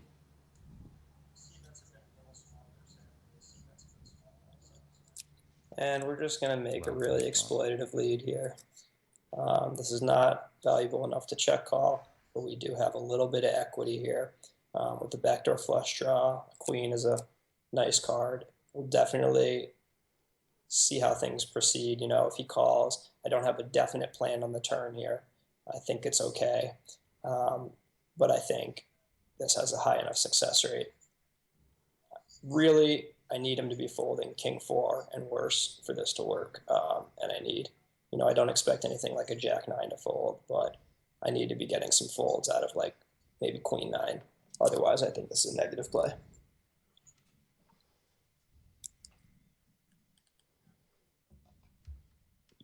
Just fold here. Would have like open end. He's gonna bet on the turn. We'll have the 7. Or just bluff. It's yours, Jonathan. Cap tip from Thiago. Kind of unfortunate for Nishijima, just the matchups he's had. Obviously, we talked a little bit about it, but this is really a product of something I heard in like the 2-minute intermission.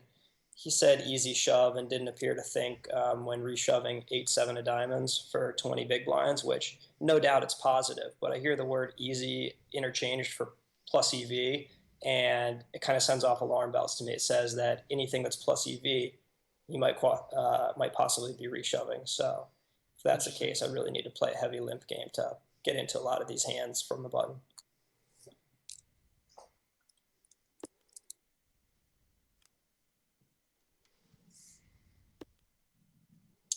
And, you know, the ace tends to dictate action in these shallow stacked situations where the button is flooded with high, you know, a lot more aces than the big blind and a lot more monsters. So even though we both know it's unlikely either one of us has it, this is definitely an advantage me flop. As we can see, Thiago has flopped really strongly with 2 pair.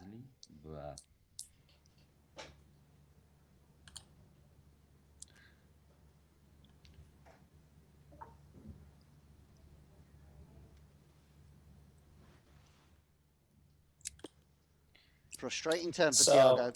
He pulls a call and we see another ace on the turn. Again, you know, it lowers his likelihood for an ace, it lowers mine, but I still have more of them. That being said, you know, we both know that's at play. The pot is 10K. I only have 33K bet. There's just not a ton of room to pressure here, and you're going to want to pressure with so many hands that actually have equity, like a 4-5 or a jack 10. Here, where I really can't improve to beat anything except for a 2, which no doubt he has, you know, every 2 is still possible for him. But I really need to be looking at like 100% fold rate from those 2s to be throwing out a bet here. Because I don't expect him to fold a queen, and I don't want to go suicide here, turn river. I just don't think that's a positive play at this point, even with his real lack of aces here. So to me, this is a check give up situation because while that would have sent him drawing dead with a queen or a 2, that ace turn, it also strengthened his resolve with a queen or a 2 as far as their value in this hand.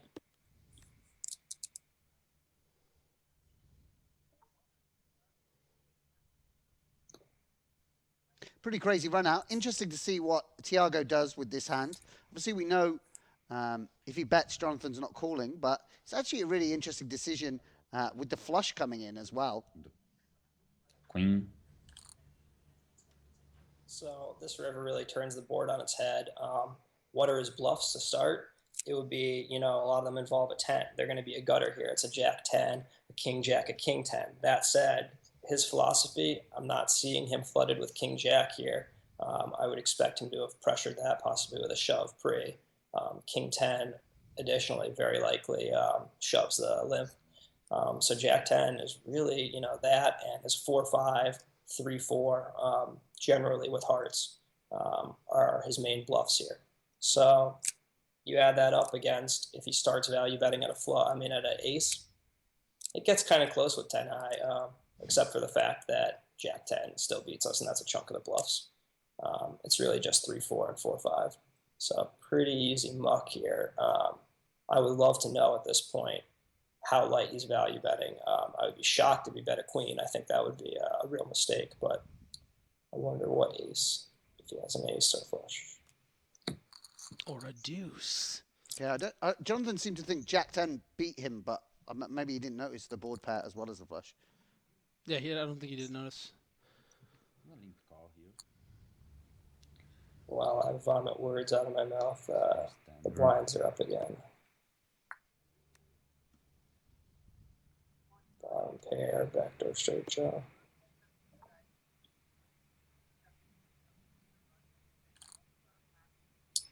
Pretty easy call here. This is unlike the 5-3 where I check folded, I believe, an ace-6-3-2 suit. This one, the backdoor straight draws help us a little bit. And the depth being shallower makes it a little trickier for him to pressure us off. Even though we have even less aces, we have plenty of check call, check shove, like 9-10 of spades type hands. And there's no need to turn our hand into a bluff here. It would be very Interesting thin card. I don't think he bets the 6 here.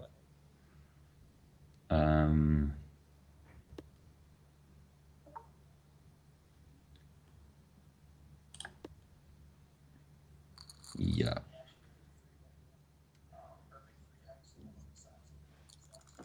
So it's worth knowing there that was definitely a limp trap. He was definitely, calling our shove pre-flop. King jack. Make a call here. He could raise a hand with no value.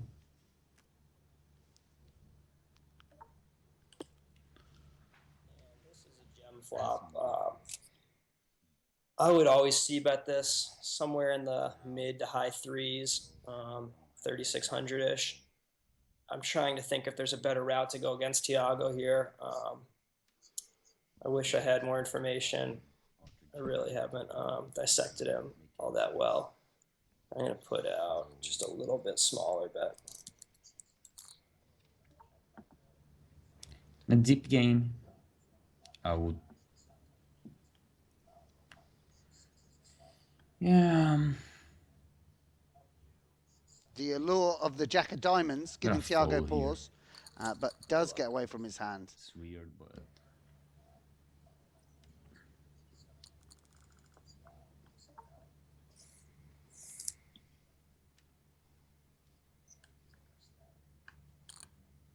So being a win bag has cost me some time bank here, so I'm going to speed up. Jonathan, of course. I told Thiago before the match we would just talk when the action's on us, so you're going to hear me less. Yeah, Jonathan been generous with his thoughts, but has cost him a bit of time bank, particularly as he's a cash game player and more used to playing at deep stack depths, where he's going to have an even bigger edge. Gonna just limp.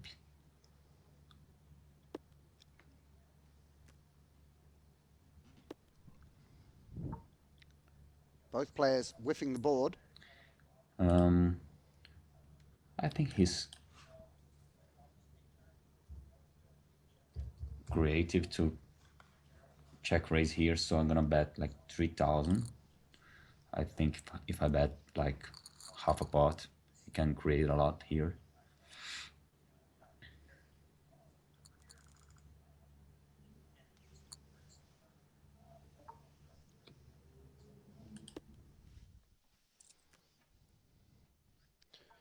Pretty good flop for both players here. A little something for Interesting here. everyone. Jonathan checks back. It's a good hand. Thiago turning a I flush draw. expect him to bet the flop. I don't know if I have the best hand. Would have raised. Check back.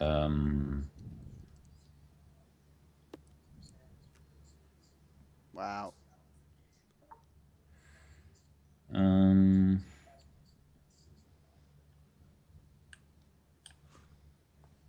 Thiago gets there on the river. 2 pair.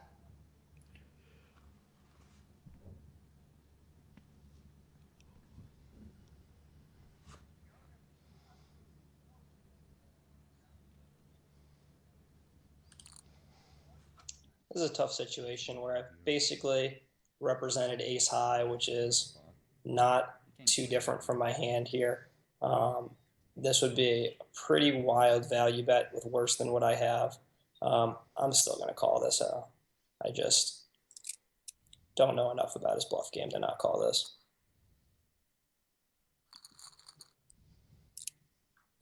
And I like how he played that start to finish. I'd bet a little bigger on the river, but exactly. I think check 10 big call is blinds. fine on the flop, and checking is fine on the turn. And I'm going to rip this here. So Jonathan Jaffe down to 14 big blinds. Thiago Nishijima with twice the stack of his opponent almost. And 1 game apiece. This sort of bottom of the table clash. I've got to be really clock conscious here. I'll rip again. Jonathan Jaffe, Down to cock 30 conscious. seconds. So I hope I don't talk over Thiago. I just said cock conscious on GPL. So did I. And You keep it fast and Thiago, loose here at the GPL. This one is pretty sick. How you doing? I'm probably gonna call it 10 big blinds, not this one. I think this is. What do you think about this, sir? I mean, we know what the hands are, I'm but going to it's take a pretty guess. close. Thiago's thinking over King 6, King 5, Queen 9, Queen 10. Tournament specialist. It's a standard call, but not on this one, I think. Nothing he's thinking about does not beat me. I can assure myself of that. Jonathan doesn't know how much he wants to fold here He from jammed Thiago. like Jack 6 when I had 10 big blinds. Okay. Wow, That's Thiago would have called off there in a dominant position. Let's see if he lives to regret that decision. Jonathan Jaffe saved. I'm going to rip again. It's a metagame thing. Well, introducing the cock-conscious Kinda. field player. Thought that one would work. Tough to describe. That's interesting. Cerebral. Another word you tell me I use too often. Oh, have I told you that? No? You like that one? I haven't used that too often. a pretty good hand, standard short here.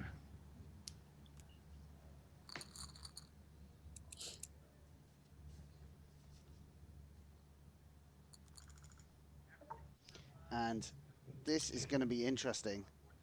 Yeah, Jonathan This is going to be it here. jams Let's all in, go. and Let's he go. is Ace, come on. dominated.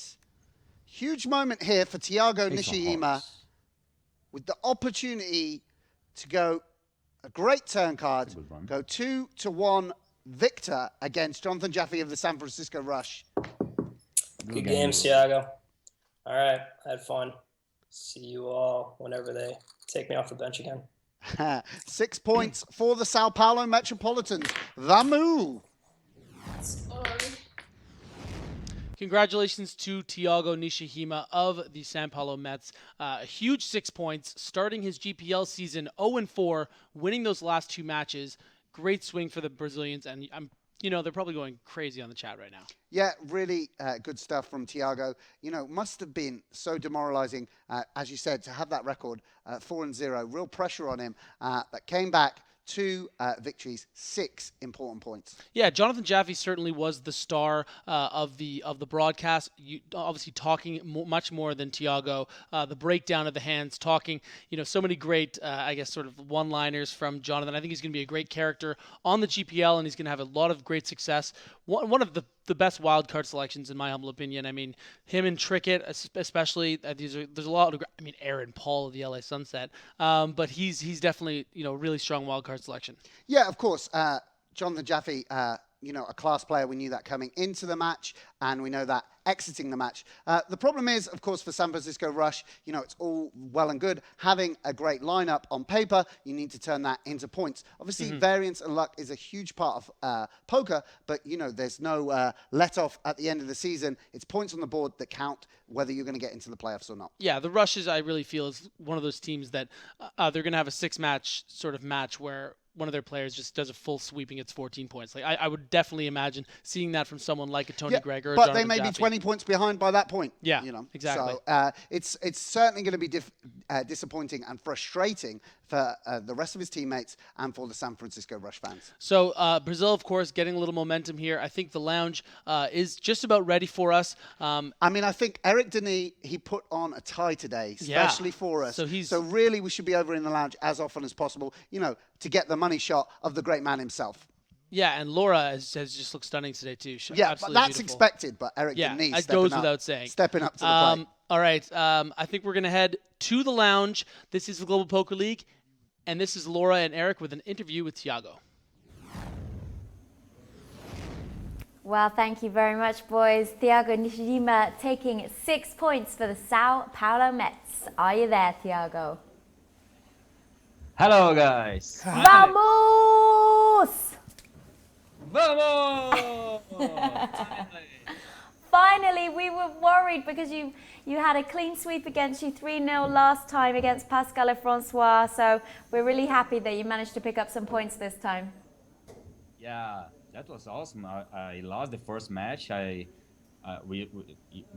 this happened, we start to think about the other 3 games. But I'm very focused, and it's a great opponent. But well, I could win too. 6 points for us.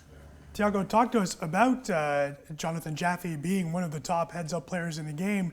I assume you know his track record. Did you prepare differently playing him than you would someone else? Not exactly. I expect to fight against Faraz Jack. Then I think it was another change. Yeah. And then he came, so I didn't have too much time to be prepared against him. But I knew, of course, he's an awesome player. And well, today was my day. I'd like to have 9 points, but 6 are fine. Did you watch the match back that you played against Pascal and Francois? Did you change your game in any way from that game to this one? Yes. Pascal is an awesome player, so I had some points. I think I was a little bit passive. I like actually my game, but I could be more aggressive as I did today. I didn't pre-bet on those matches too much.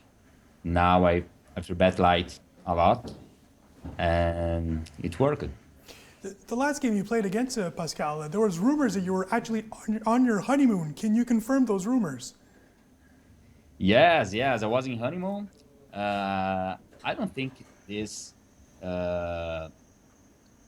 change anything, but I don't know. I think it did for your wife. Yes. She is with me now, and she was on when I lost, so I don't think it changed a lot. Are you in another hotel room now? Excuse me? Are you in the hotel room now? Where are you playing from? Yeah, I'm in Monaco for the EPT. Yeah, it's a great schedule. I was playing yesterday. I'm not playing today, so I was really comfortable to play my best. Thiago, your teammate Felipe Ramos, who's doing very well in Monaco right now, when he won his Six Max match 2 weeks ago, or last week, sorry, he told us how special it was because it wasn't just winning for the team and for the teammates, it was winning for Sao Paulo and for Brazil. Can you talk to us about that emotion, having to play not only for your team but for your city and your country? Yeah, as we were playing together here, he's rooting for me by WhatsApp. I could see it, but he was busted on the final table. It's a shame, but he's doing a great job here and in the Global Poker League. So we are very happy to have him with us. Thank you so much, Thiago. Any last messages for your Brazilian fans out there? Please send us a vamos again, please. 1, 2, 3. Vamos! Yeah. Thank you so much, Thiago. Good luck in Monaco. Thank you. That was Thiago Nishijima for the Sao Paulo Mets, picking up 6 points, winning the game 2-1 there against Jonathan Jaffe of the San Francisco Rush. We're going to go back to the boys with a few key hands from that last match.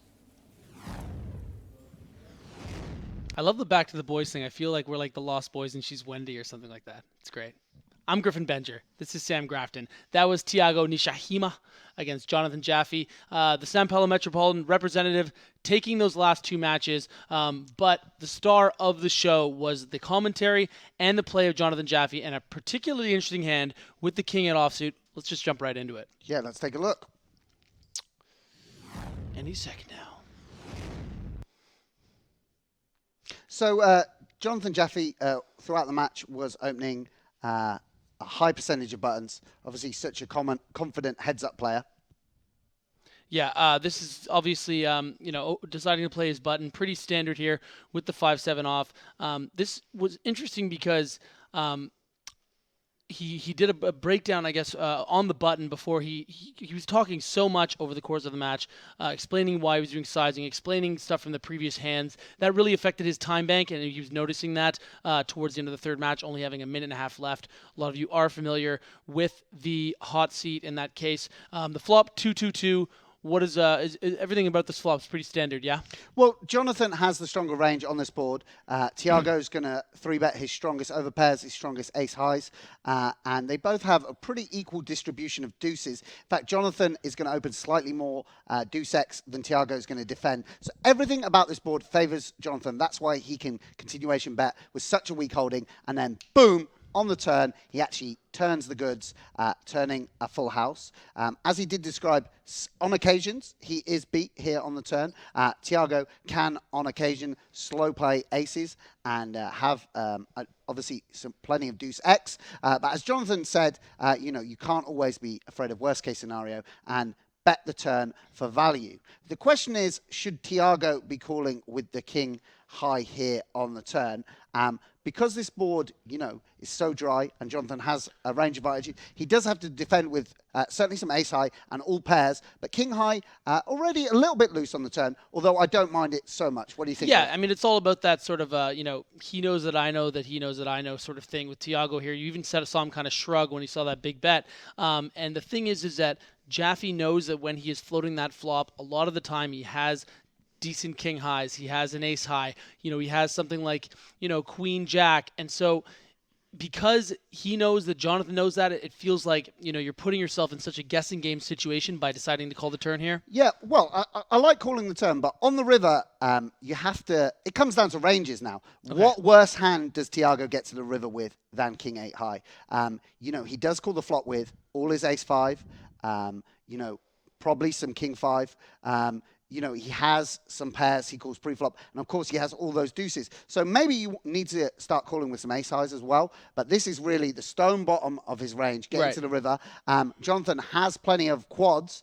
I don't think you can call off here with the king 8 high. I think it's a pretty sizable mistake. And it's interesting to look back at this point in the game, because at this point, Jonathan Jaffe was totally dominating. Yeah. I think actually this is a product of Thiago's frustration at going 4-0 in the match. He called off here just kind of gambling and hoping more than anything that he's right, and this will finish off the pesky Jonathan Jaffe and get him with some points on the board.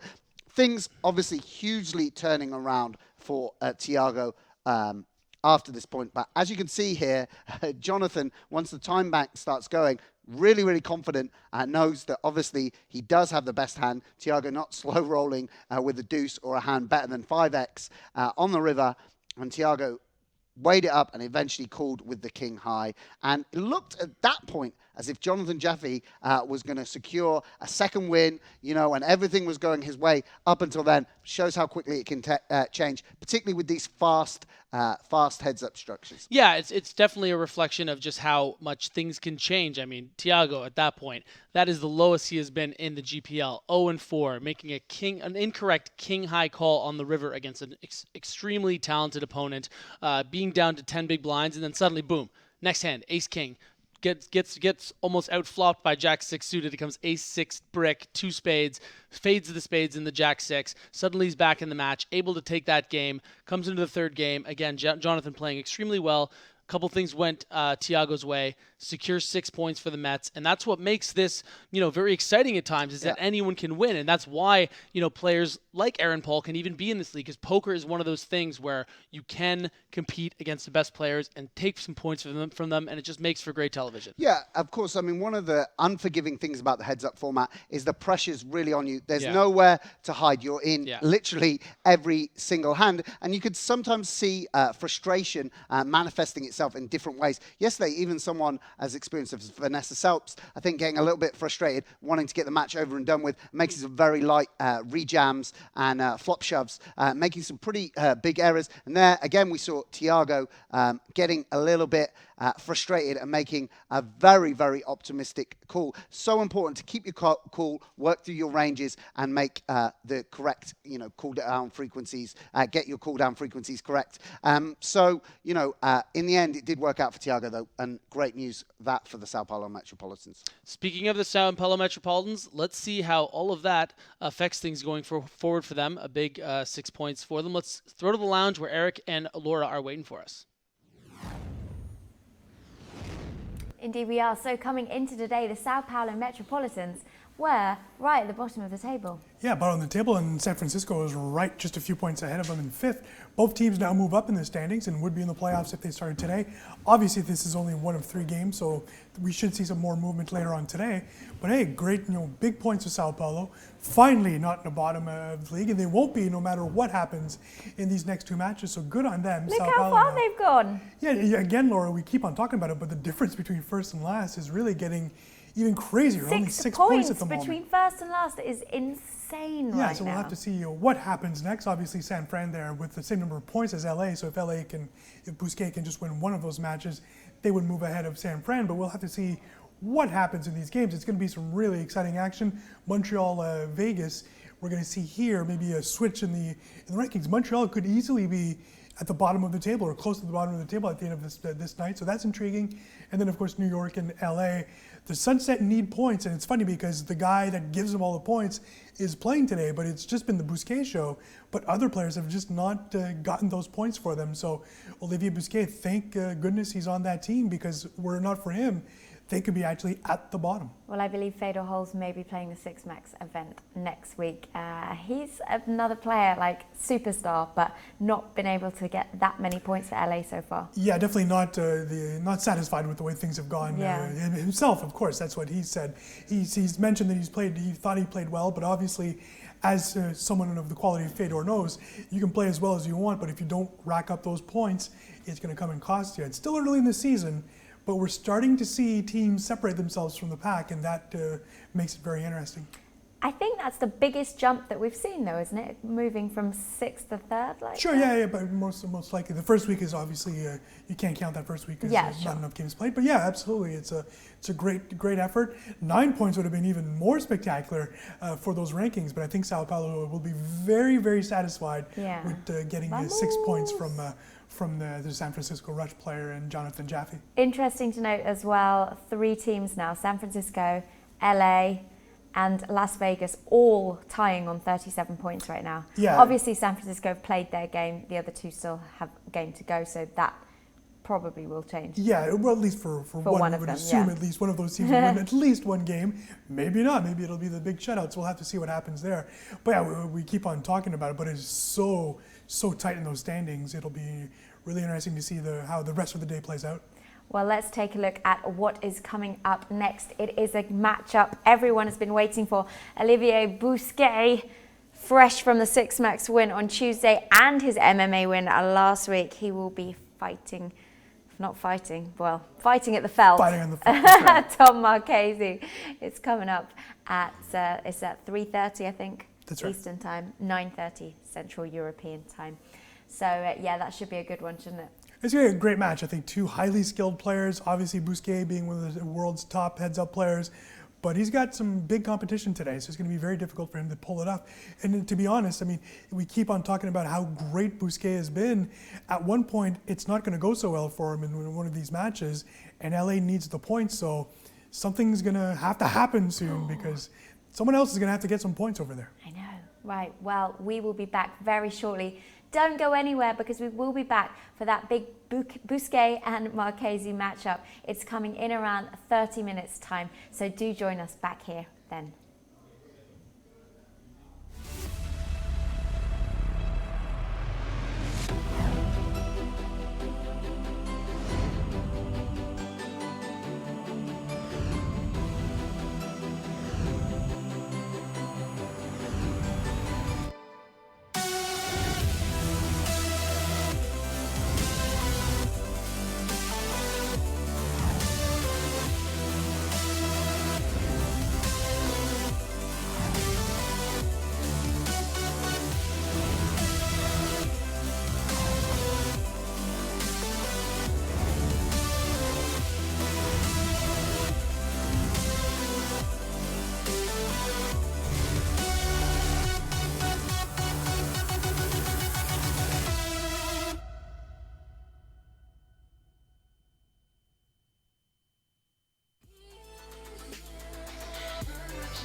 For the most complete and up-to-date standings, schedule, stats, and information on your favorite team, as well as full-length match replays, highlights, and epic hands from all of our matches, and much, much more.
Go inside, dim the lights.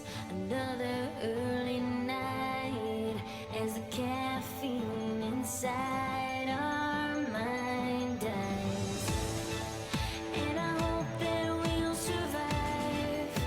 But we last one more fight. Though you're tired, you know I don't need nobody.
Go inside, dim the lights. Another early night as the caffeine inside our mind dies.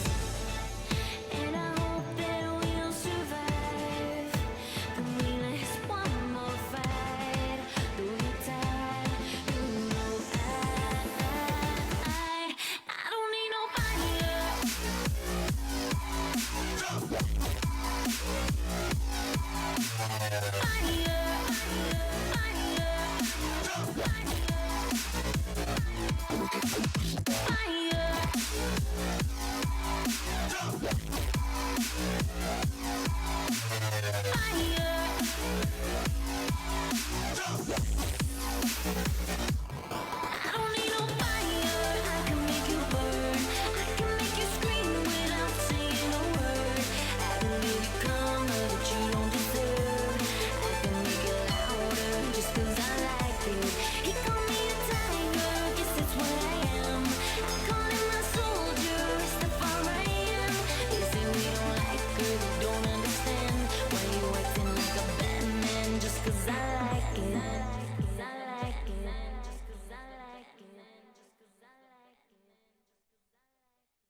Love